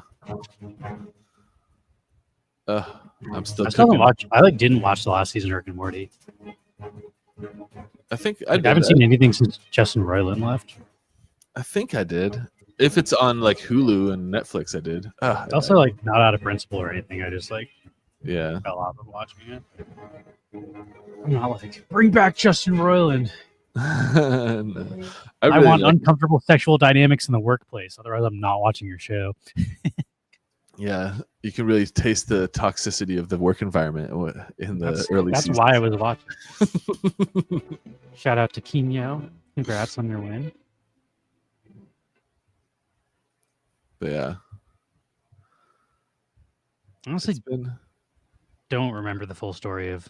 I remember Dan Harmon more than Justin Roiland. So I remember Dan Harmon kind of got canceled at 1.2. Yeah, he had like a weird. His was like more of falling like out a. with people. I His think. was more of like a power dynamic where like he was dating a writer that worked for him. Oh, I didn't catch any of that either. But and they had to like I don't know. Dan Harmon's kind of like a broken person. Like he's known to be Yeah. difficult to deal with and just work with. He also known to kind of have like a drinking problem.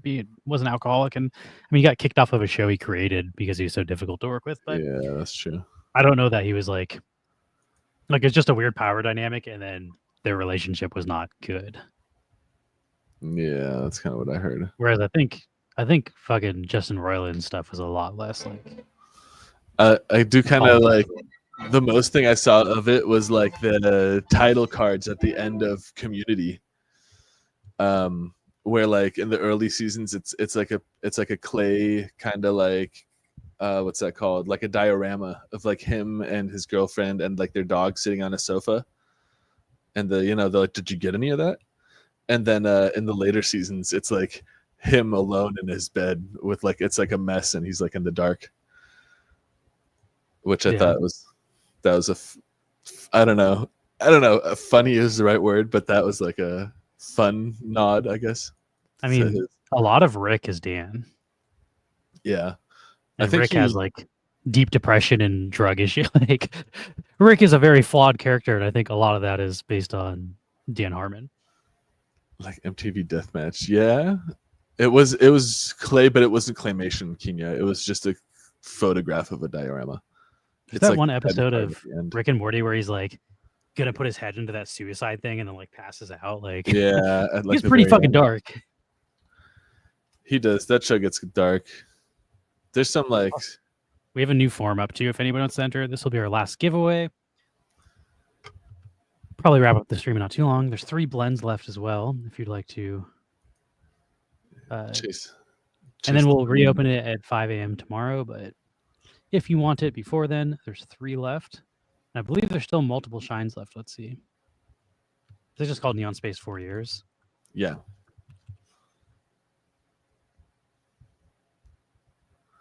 Go fuck yourself popped up. Uh, Our collab with the Clummy Bears. We haven't talked to Dr. Crispy in a long time. Hope he's doing well. Shout out to Crispy, part of the It's Nerds Crispy. Unite family.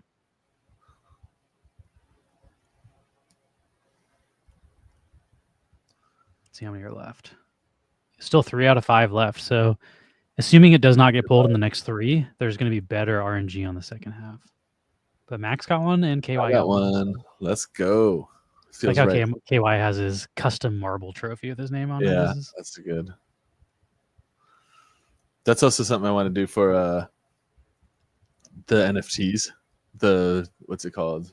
The PFPs that we want to do, like so that the image can be mutable. So that if you wanted to do something like have like KY's NFT holding his trophy or something, you could add that later. I feel like that'd be fucking cool. We do not play moon mining still. I think Agent K left moon mining, and ever since that happened, I stopped. Like Agent K was the only reason I was involved in that at all. And I think he had a falling out with the creators. I don't remember what happened.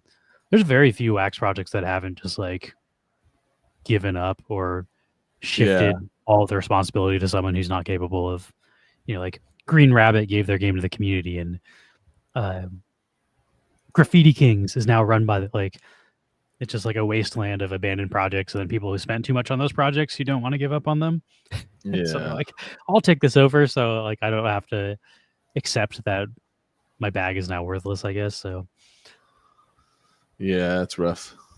I'm not saying Agent K is gone entirely. I'm just saying he stopped working for moon mining, and he's the one that got us into it, and he was advising them, and like pretty much the only reason we trusted them is because Agent K was involved with it, and he had like a bunch of disagreements with them, so I think he stood down and didn't. I don't know. Pretty much all of the games on Wax are like not sustainable. Yeah. Even like we loved Novo Pangea. Novo Pangea had to sell their game. Like those guys are no longer building it. Yeah, that's too bad. I wonder if I need to. I probably still have my stuff staked to it, but I haven't messed with it in a while. It got taken over by the like one of those like meme coin guys, like the Mars. What's the name of his token though? ACK token, I think it is. Huh. But like that guy's not a game developer, and like I don't know, it just kind of sucks. Zombie one was fun. Then had to, what was that one? ZOS. Zombie Outbreak Survival. Same thing too. Yeah. I also they like totally closed shop though. They were like, UK regulations won't allow us to do this, so we just can't work on it anymore. But there's also that was a good out. Honestly, if we're being real, it's like they were ready to give up anyway. Yeah. The Rads one, the Tales of the Crypto.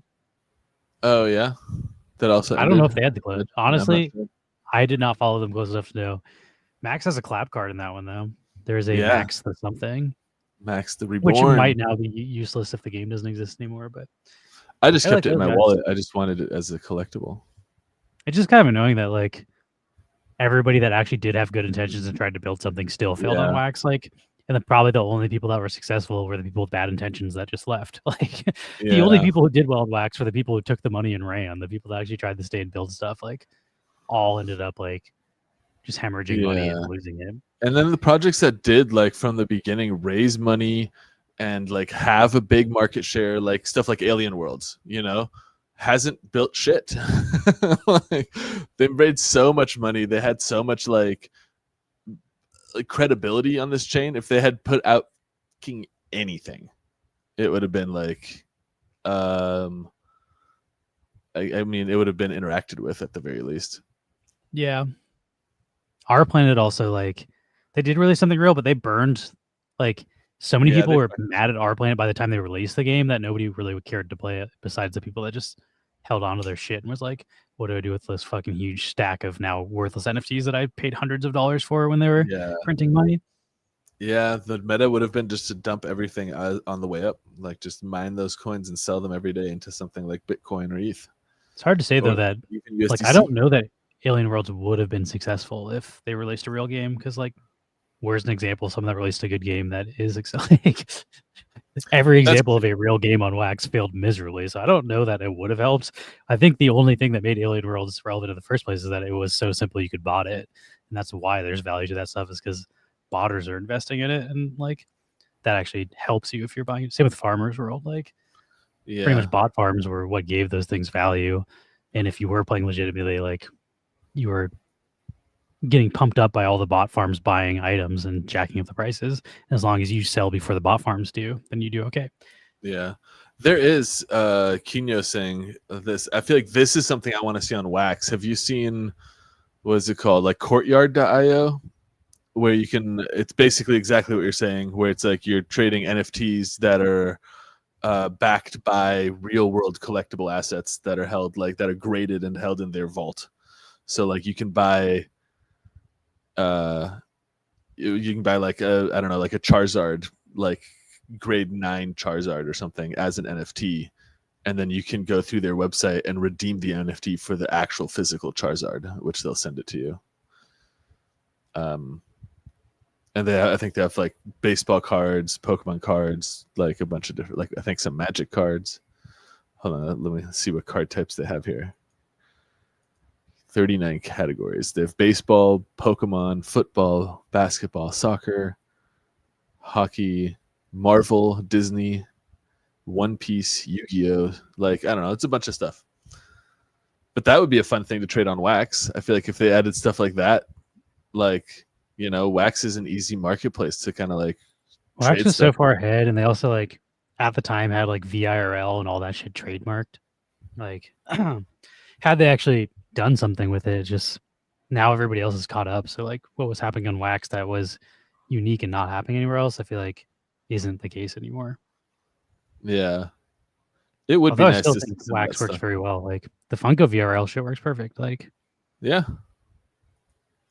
It does. I feel like you could definitely do like these real world backed things, but I think the company or whoever's issuing them and like actually backing this like physical stuff has to be like a genuine, you know, good actor, you know, not some scammer trying to like rip everyone off. So Funko stepping up to do it is great.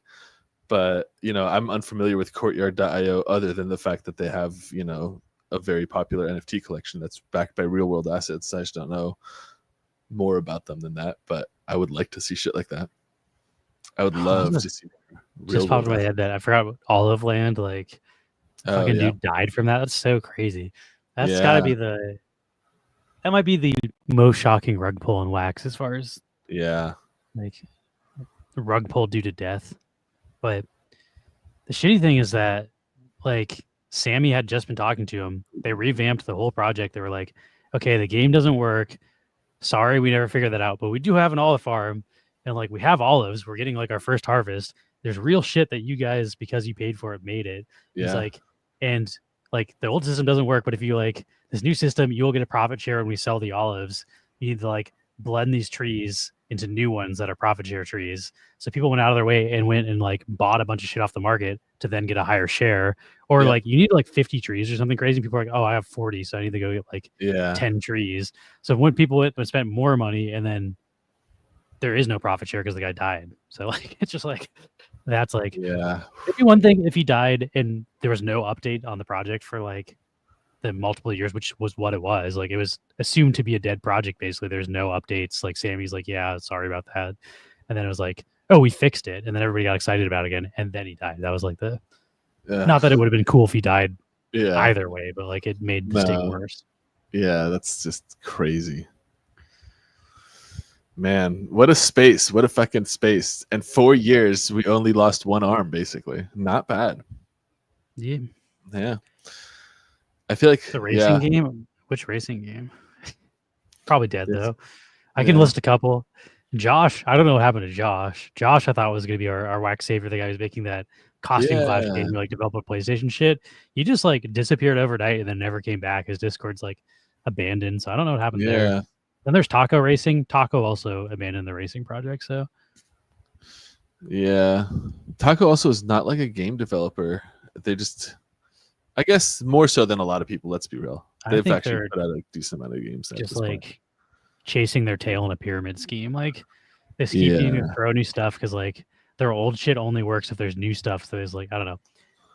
It's not a sustainable model. It doesn't make sense. It never made sense. And then they're just like building on something that was not great, in my opinion. But Cosmos 11, I don't know.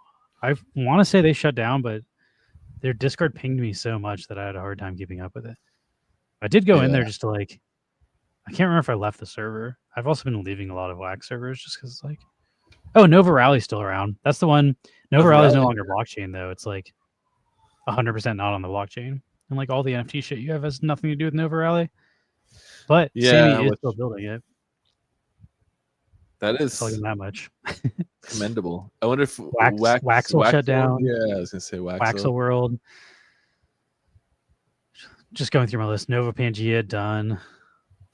I had a couple cool Waxel things too, like an avatar from them and early day shit. I think Warsaken's still going, which is we have a Waxel like one of one Neon Space Collaborator NFT. Obviously do. not like for sale or anything, but that's a really cool asset.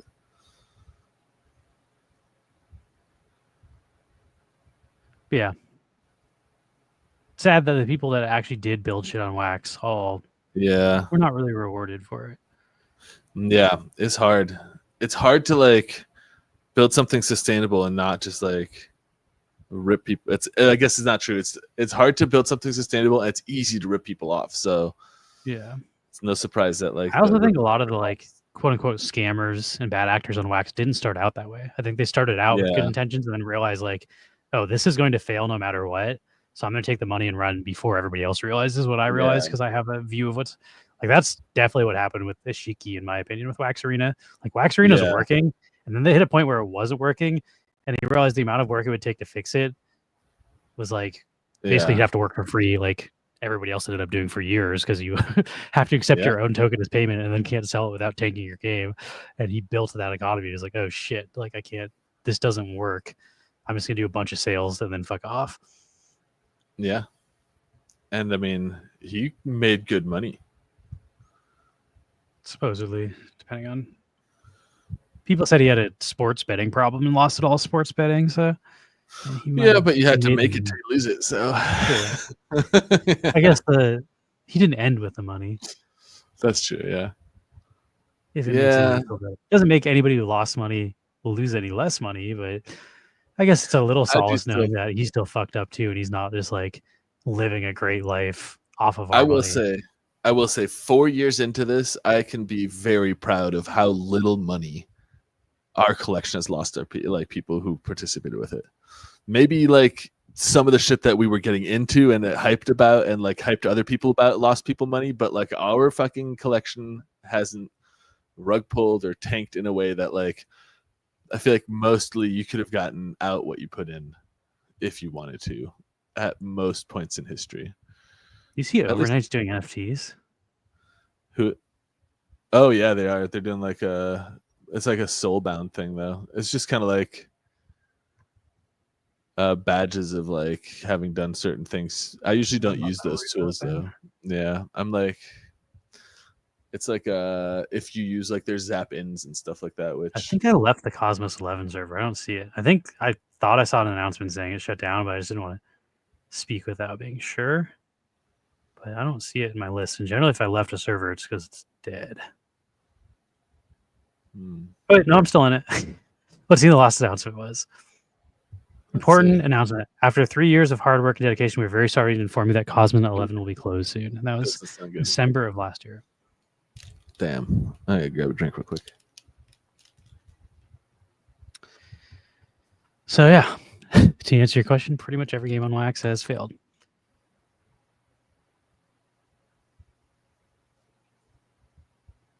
Oh, Waxiest races. I never did Waxiest races, but it's too bad. I don't know. I feel like Wax was just kind of like a failed experiment. But yeah, maybe they'll recover. I'm not very hopeful at this point. It's still like around, but yeah, I don't know that. There's just no vision. Like I don't. Yeah, that's kind of what their plan is to make it better. Right? It's like it feels almost like the plan is just to wait like 3 years or whatever for till like the license of like the EVM stuff, Antelope shit, like expires and then go from there. So you don't have to pay to like license it, right? It's just like I don't know. At that point, the meta will more likely be that big people are making their own like layer 2 chains, like how Sony is making their own chain. That seems like more the direction that like blockchain like roll-ups are developing, rather than like Sony looking for a layer 2 chain to deploy on. It makes more sense for them to deploy their own layer 2 chain. But we'll have to see. Maybe there comes a vision down the line. I know they did just publish an update to the tokenomics for Wax, which we can go over, I think, on Wednesday. But they are getting rid of the, what do they call it? The like, you know how like the rewards for the block producers scale if to the price of the US dollar? I think they're getting rid of that. Like, we have given credit to Sensei Bullrog and Fata Mansuta. He does a good job.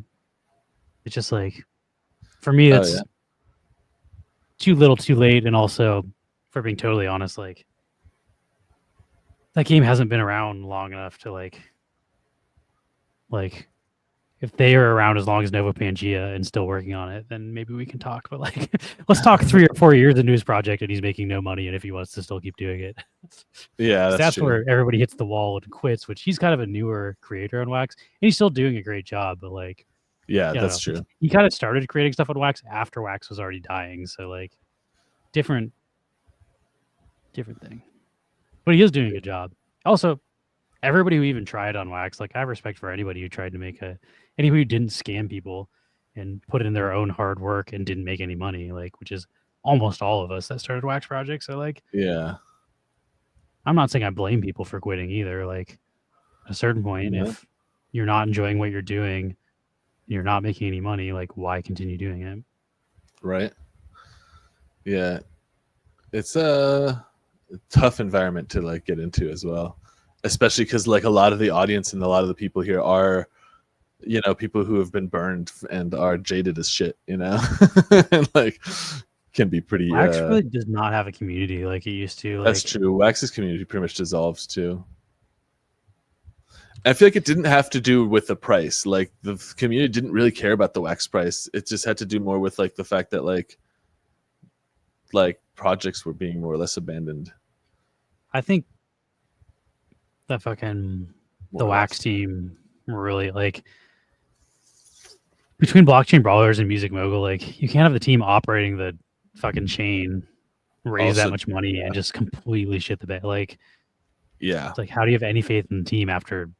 And even Spin Tycoon, their third project, it's like all three of those were like horrible fucking failures. They had like, they asked for a lot of money, and like also should have had a capable team hiring like a guy with 30 years of game developing experience. Can't put out a fucking like simple fucking clicker. Like, what is going on there? Like something just wasn't it.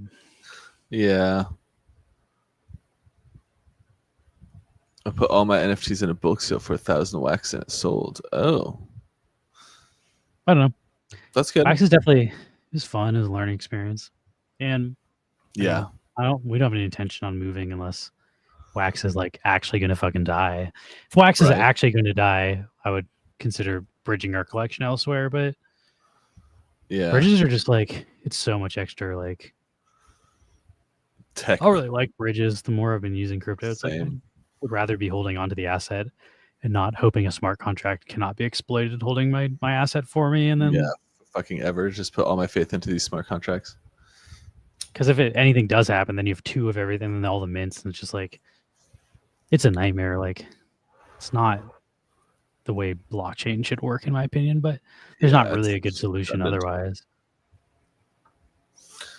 No, it's tricky.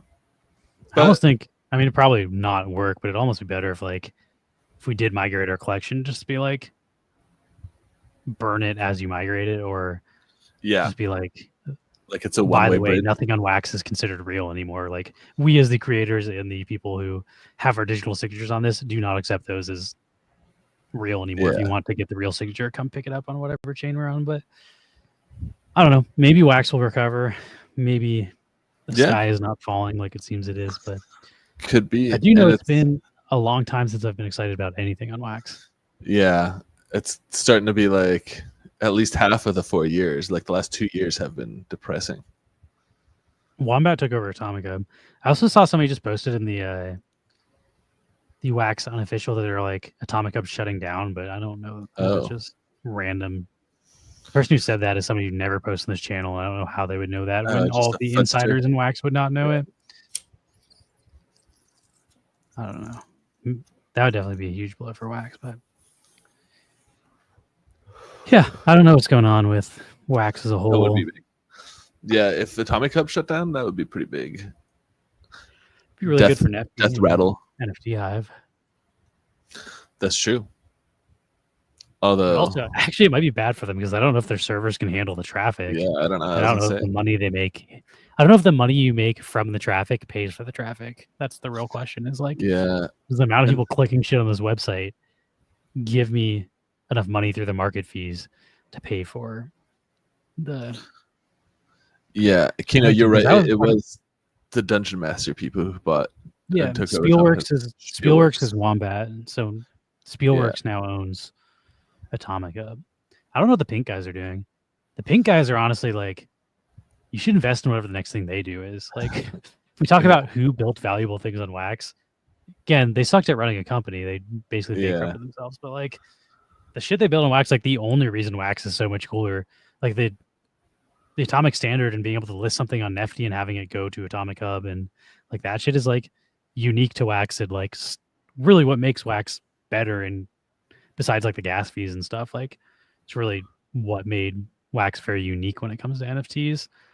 And yeah. like, I don't know, those guys built all that shit when they were like in their late teens, early 20s, and like were definitely visionaries and like figured out So- shit that nobody else was doing way before them without, there wasn't like a guidebook on, like this was brand new shit. NFTs are already pretty new still, but like at the time, like there was no rule book for how to do any of this stuff. And they were really innovators. So shout out to Yeah. Jonah and who's the other one? I feel like all we did was bitch about them when they were on Wax, but now that they're gone, it's like, you know what? They were actually doing stuff better than fucking whatever Wombat's doing right now. yeah. Like, there's been Jonah and I'm trying to remember his name. Any Observation also did a lot. And Any Observation's also Yeah, that's mostly true. checked out. Like most, and even like Stuck at 6, like I think Stuck at 6 p.m. is also mostly like all the indie Yeah. devs that were building really cool shit on Wax. Except I think Mike's still around. Mike's probably like one of the few people left that. But I don't know how active WaxDAO still is. Like he kind of like comes and goes too. Which again, don't blame him. Like, Yeah. I don't know how you can expect anybody to basically have a full-time job they don't get paid for. Yeah. Yeah, the last announcement for WaxDAO was like November of last year, so it's not like he's doing ton of stuff. Also, I saw people posting that the staking percentage is way the fuck off on his peg thing. Oh, is it? Like you're earning 2% right now if you're staked to his liquid stuff. And it's been like that for like over a week or two. So it's like significantly worse than whatever's going on at Alcor. I don't know if the numbers are wrong on the website or what, but like something seems to be off there. I don't know if it's because he's not manually like moving stuff around that needs to be for fees or what. Yeah, I'm not sure either. That's I was Stuck at 6 p.m. if that's what you're talking about. Stuck at 6, and he also made like the Wax tax thing, which would pull all your transactions and give you like the price of every NFT sale in the price of Wax in fiat. He also developed the Adventures Guild tag, which was like a Discord-based game. Which I think he's still working on. A lot of people like that are working on stuff. We're just like, I'm gonna keep working on the thing I like. The blockchain is just more of a hassle than is helpful. Like, so I don't know. It does attract a lot of like people who are not interested in your project and only interested in making money. Yeah. So I feel like if you are an indie game developer and you got into it through blockchain, you might just be like, if you want to play my game, like, let's just take all this shit off the chain and like, I don't know, make something fun that isn't based on profit. That way I don't have to deal with all these people bitching about their items losing the money and stuff. Like, so I don't know. There is like Dan from Immersis did that. Dan's now a game developer for Web 2. And like Sammy's doing that as well. Like Nova Rally is not on the blockchain right now. Like I think a lot of people like that even like fell into game design and stuff like realize that it's like, oh, like the blockchain's toxic as fuck and like not even necessarily a healthy place to develop stuff. So if you take input from the people buying your shit, they're only going to give input to make your stuff more valuable for themselves and not for long-term sustainability. So it's like you almost have to like ignore all of the advice of the people like beta testing your shit, which is the opposite of what, like when you're building something, you need the feedback of the players. So like it creates like a strange, like, I don't know, developing games with people investing in blockchain assets in the games and they're the people that are giving the feedback. I don't think that system works. Yeah. It Like, doesn't in seem fact, to. I'd like to see a single example of it working for more than 2 years. Yeah. I don't know. Developing games with people investing in blockchain assets in the games and they're the people that are giving the feedback. I don't think that system works. Yeah, it doesn't Like, in seem fact, I'd to. like to see a single example of it working for more than 2 years. Yeah, that's a tall order. You usually fucking Nintendo pays people to test their games. Yeah, The big developers, you don't Yeah. pay them to get the opportunity to tell them what's wrong with their shit. and then They pay you, and that's how they get good feedback. the like deployment methods of like Web3 gaming in general was just so fucking backwards as far as like development for games go, because you have to like deploy your assets and like their statistics and their in-game abilities are like tied to this blockchain now, and then you can't really change it without changing the value of stuff and the like profitability people are like tying to these like assets. So it's like you're locked in and you can't really change the meta of your game as it's building. I mean, you just piss everybody off, and then Yeah, that's true. lose all your. Our planet can tell you about not changing the meta. Yeah. It's one way to get a big red line on your token value. Right. I am stoked about like what is that one? FIFA though? Like FIFA Rivals. I think Rivals that's should be pretty fun. sick. And then I guess I'm also excited about upcoming- even like the Pudgy Penguins, the Penguins Party. That looks like Fall Guys. It looks like a game I would actually play. So like, that's even though true. I'm not into Pudgy Penguins, like I'm excited about that. If Blankos comes back, I don't know. NFT Gaming's, it's out there. I think Yeah. Neon Heroes just came back. I haven't played it.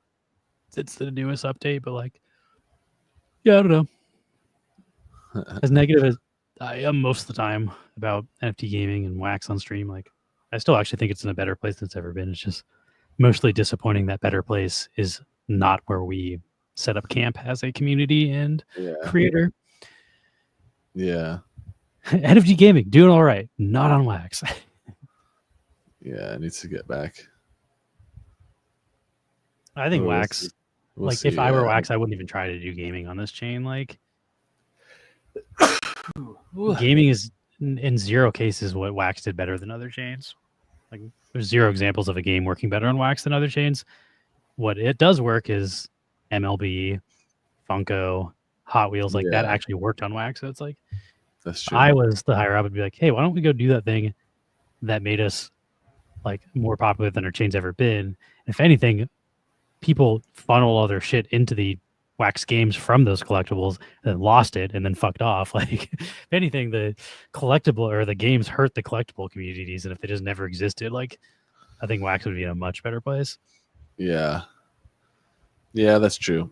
And it's doesn't seem like it's led from the front in that sense where I mean, they've specifically said they're not yeah, trying to they- do that to my yeah. face multiple times. Not to my face, to my face on a Telegram fictional screen. face. I yeah. can tell they're fucking looking at me through my eyes, through the computer, through the text.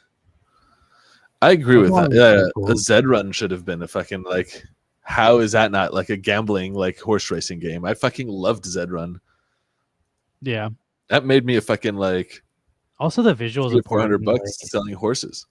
like Nova The visual- Rally when it's text based was not a fun game to play. Like I know there's a Yeah. big comedian, and like Sammy, but like making it visual is way better. But he never actually figured out a way to make it visual when it was connected to the NFTs. Like had Yeah. that just been you could watch the replay of every race, like I don't know, I feel like that would have been Yeah. much better than Oh yeah, I've or just also- like you can bet on like races and stuff. Like that's I don't know. I But would then do it that. gets like yeah, it gets it's I think that's more for the audience here too anyway. Like people have an appetite for like gambling more than they do for like playing. Like it's not like a gamer crowd in the Web3 I'm honestly space. not even sure what the crowd is left on Wax. Like Yeah.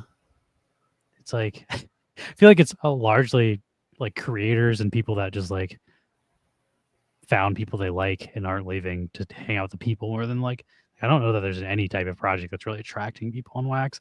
If I'm Yeah. being totally honest, I think the only people that are attracted to Wax are people trying to get free shit. Like that's what's Yeah. left of like the community is people who are like, I like getting free crypto stuff. Like that's like pretty much all that's because if you're into DeFi, that's not Wax. If you're into gaming, that's not Wax. Besides Funko, if you're into collectibles, not really what Wax does well at this point. Like besides like twitchy tides and being able to hit exclamation point play and getting NFTs, like that's about all Wax has to offer. That's more or like unique to other chains, and Yeah. I feel like that's left, and then the people who are like have been here for 4 or 5 years and have made friends and whatnot, like us. Yeah. and a good that's portion of our community, I believe. yeah. Yeah, I feel Yeah, like our community is pretty much the OGs around, like I mean, that are most of our still. community is doing other stuff though. Yeah, exactly.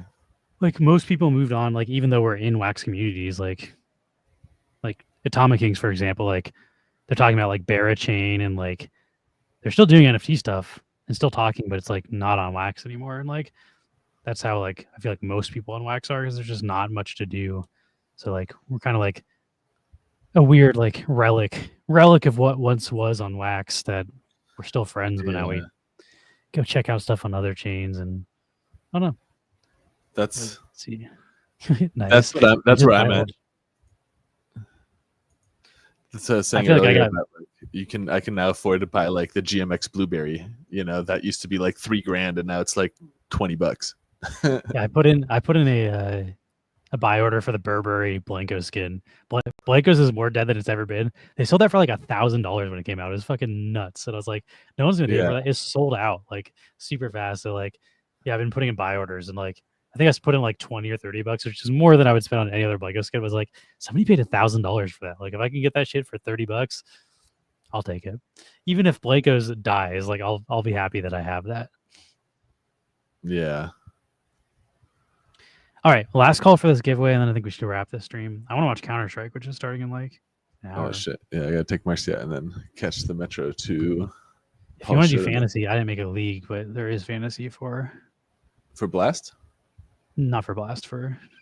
I'll invite everybody to the Blast ones, but there's one Oh, okay, on good. HLTV for. I'll show off my team. If you all want to know how they get top 1%, just look at this. Oh shit, it's already started. Techno's playing right now. Oh. Yeah, I stacked Mouse and Vitality.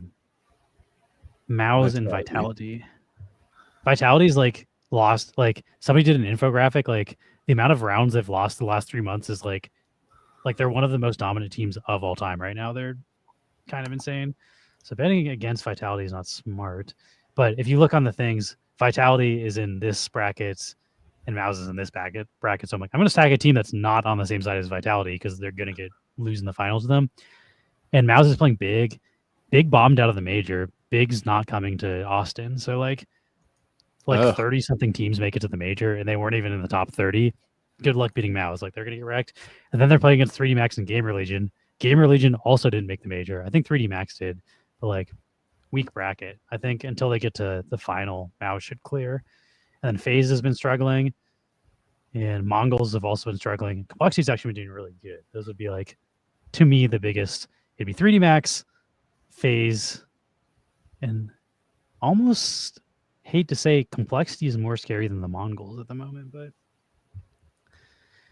yeah, this bracket I trust more than like Vitality is gonna fucking shit on FlyQuest.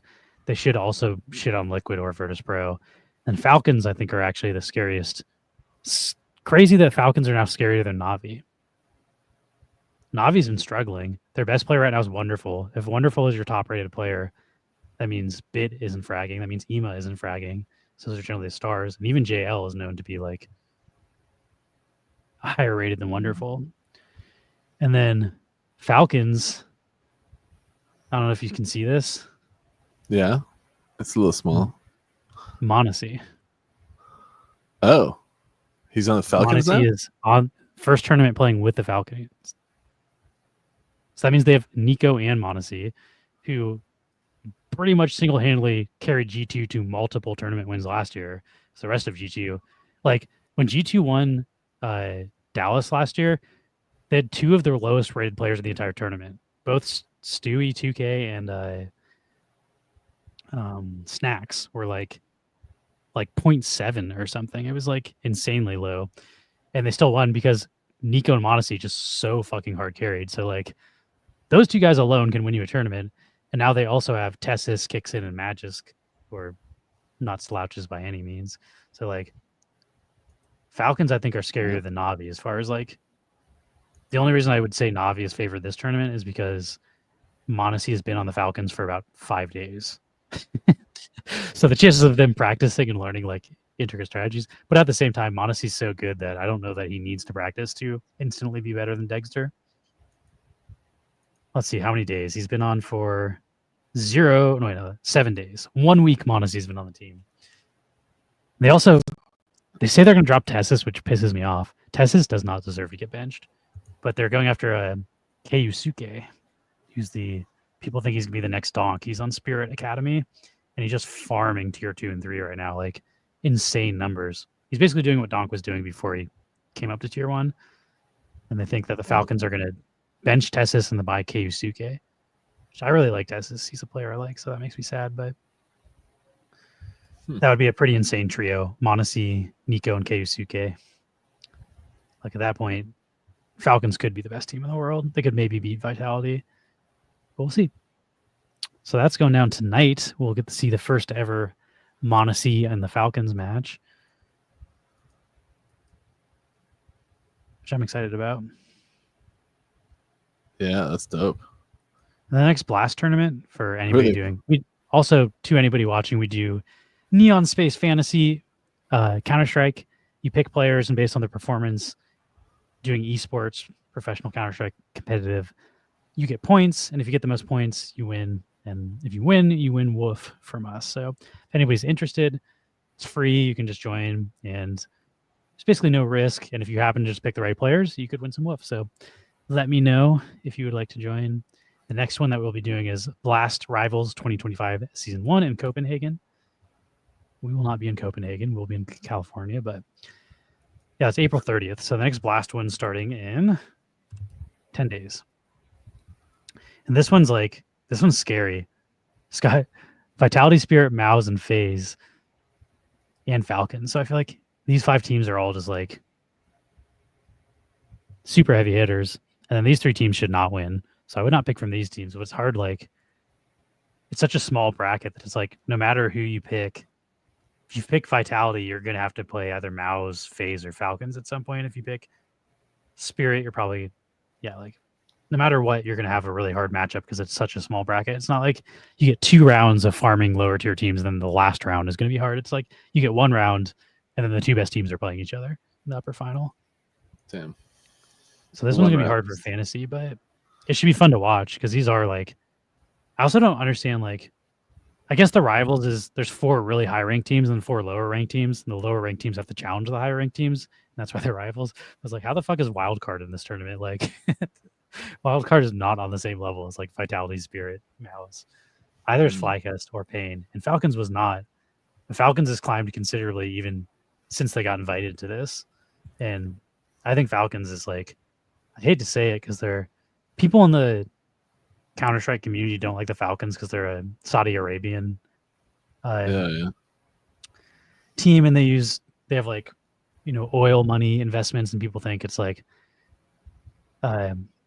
people don't like that, but also that, like, there's a lot of what's the word I'm looking for, like social issues, where like human rights issues in those countries. And people don't like that, and they use their money and their influence through sports to basically have people root for their country and accept them, even though they're doing pretty horrible shit behind the scenes.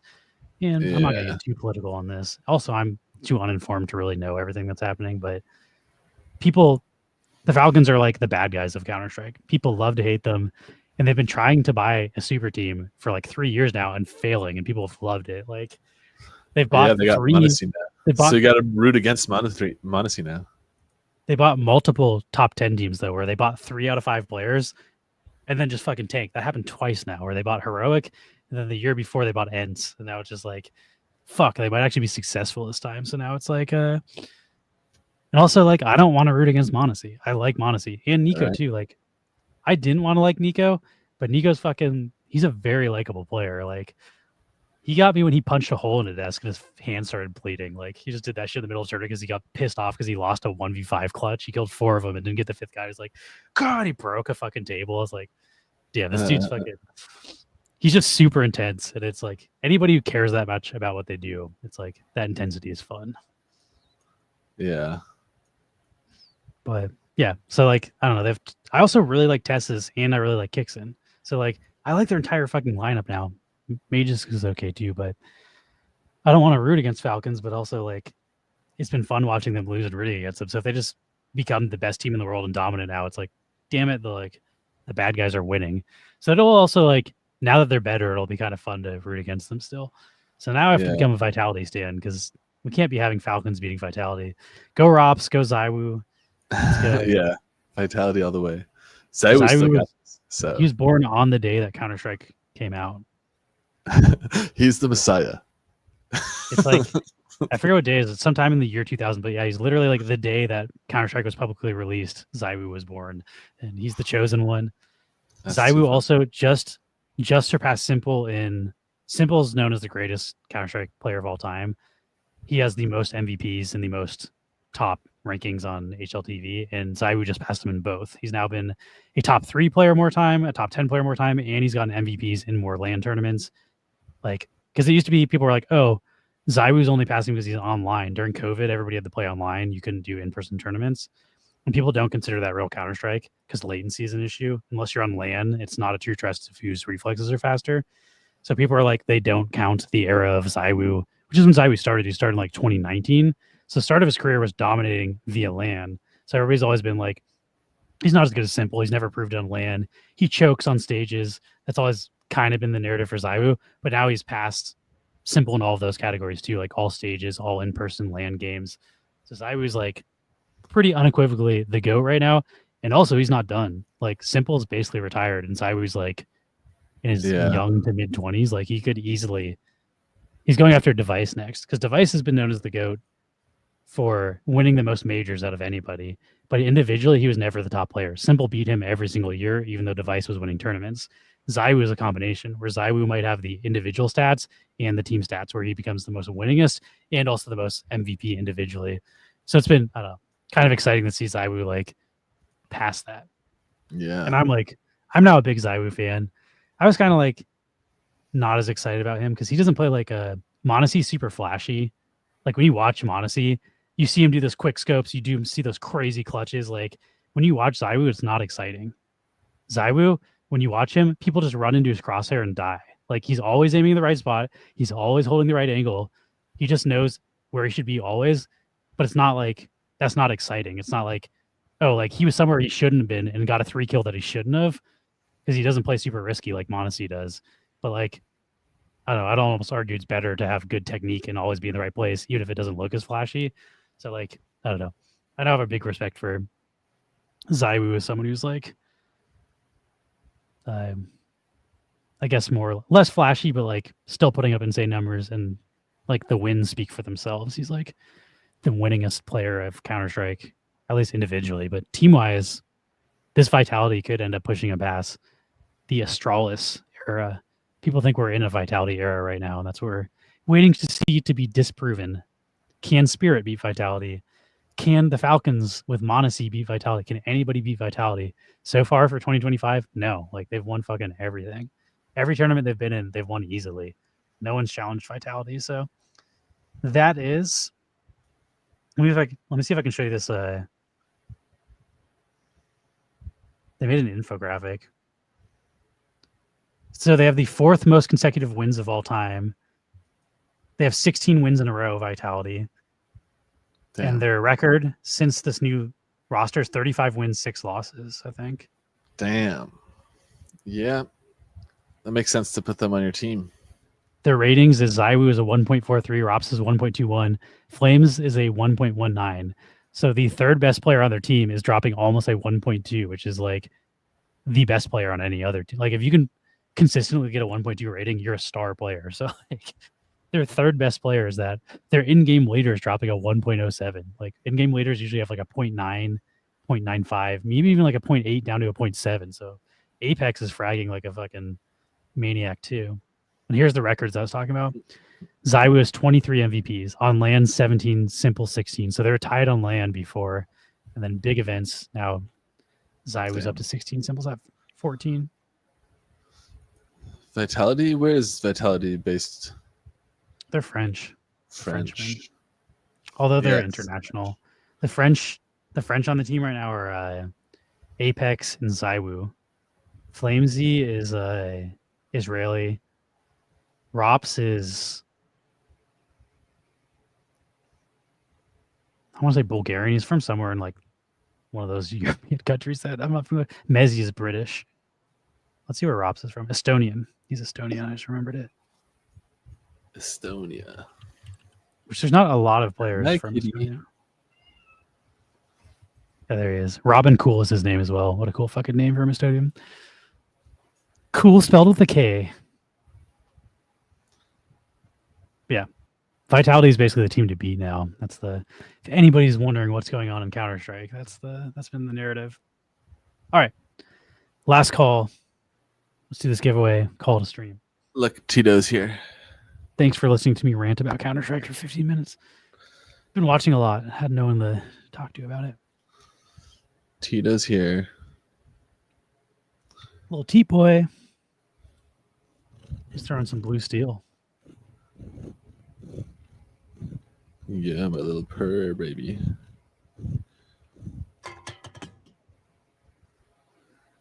It's funny. I heard that through the headphones, and Tito heard it over my shoulder. He's like, "What's that?"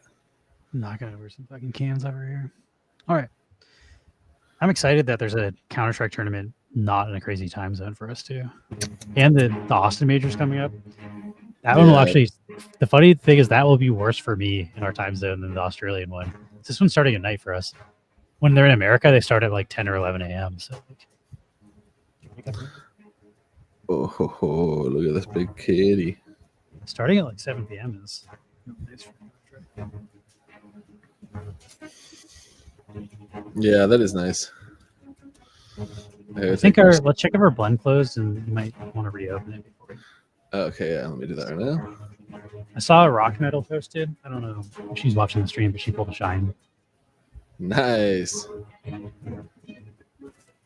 So that means 2 out of 5 shines should be left for the second half, assuming all 3 of the last one shines are full.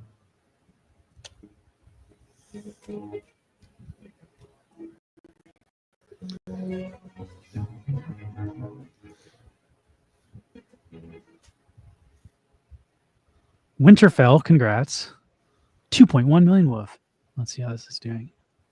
Oh yeah, it's. Did it close? Yeah, I sold think- out. I think so. So you should just be able to like. There's like a calendar button you can press for when it starts. Yeah, let me try this. Winterfell not giving me their wallets. What do I want? Wallet. Oh, my little Tito Rito.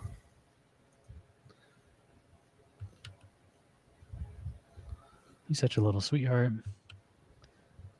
He just wants to be held. He comes over and he's just like, pick me up. Winterfell. Let's see, modify blend. Set the new limit to 55. Account limit, nothing. And then start date. I want to start on the 21st. Correct. 21st. All right. Last prize ascends. What time do you think? Like 5 a.m. 5 a.m. It's 12 hours from when we did the first one. Can't get much more fair than that. Okay. That's Also, I mean, such people on the West Coast, but East Coast, you might be.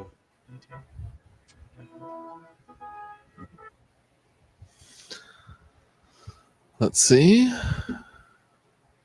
So next Wednesday, we will be doing the next tech stream, and then we've been needing to do an off the rails for a while too. So we'll figure it Yeah. out. I shared some off the rails. Might Kino, be worth yeah. it, like It was fun. every seeing other everyone. week. I feel like we could do like tech stream every other week Tis but a off scratch. the rails. Just do like once a week streams and switch what we're doing, not necessarily do every week. So I do feel like the DeFi stuff is kind of, especially on Wax, is slowed down, Yeah, and the for sure. market's kind of just like. I mean, obviously there's still opportunities, but like it's less of a Yeah, updating every week thing. yeah, for All sure. right. We are rating into. Actually, let me check to make sure. Oh yeah, the new blend is up. It's 9 hours and 53 minutes, so that's working. That's what I wanted to make sure. Is that type? The countdown is clicking. There it is. Perfect. Sweet. Okay, That was fun let's to do rate- the blend. I'm glad I got a shine too. Fuck yeah. Yeah, it's been a long time since we dropped anything, so Definitely. I enjoyed that. I got to look into this Counter-Strike blending too, because it's I a lot really- of fun. I'm I got feeling the way itch stuck into again it the other after night. got a little scratch on this today. It's also just fun, like trading shit back and forth. Like, even if I'm only making a couple cents on each one, it's just fun participating Right. in like the Counter Strike market and like Yeah. I having agree. stuff. And then also every time I blend, it's like a thrill not knowing what I'm gonna get. I'm like, oh, what's it gonna? Because there's Yeah. the other thing with the blending is like different guns are worth more. So like if you get the AK, an AK is always worth more than a Galil, for example, because the AK is the meta for the gun people use. So like Yeah. not only are you don't know what rarity you're going to get, because you could go to a common to an uncommon, but there's like 3 uncommons in every box, so you could get a pistol and lose immediately, or if you get the AK then you immediately gain. So like there's just multiple layers of gambling. You're gambling on which box you're taking it out of, you're gambling on which of the rarity out of that box you're getting, and like Yeah, I that's don't fun. I like that. That seems like a gambling like setup you could get. Also, get lost in. it- It's fun. it's only like, I think you can literally buy like the cheapest skins are like 3 to 5 cents. So you can pretty easily buy 10 of those and blend into the next rarity for like under 50 cents, which is like, I don't know, it's not expensive. So like Yeah. I was able to blend into like a pretty high rarity thing for like under $2, like all the way from buying the floors, That's pretty cool too. which is also important to me because I'm not trying to, like, this isn't an investment. I just want to have fun and play with stuff. So if I can spend a few bucks and blend stuff for like 20 minutes and then be happy with what I got, then that's great. Yeah, right. That's the end game. You don't have to like. It's not like I'm not trying to make rent by pulling some kind of Counter-Strike skin. All right, we're rating into Sensei Bullrog. Shout out, Faded Mazuta, which I do think he's doing a great job over there. I was just in a Yeah. salty rant when you brought it up, but shout out to Sensei Bullrog. We appreciate anybody who's been building on Wax as long as he has, and also not screwing people over. Right. All right, peace out, everybody.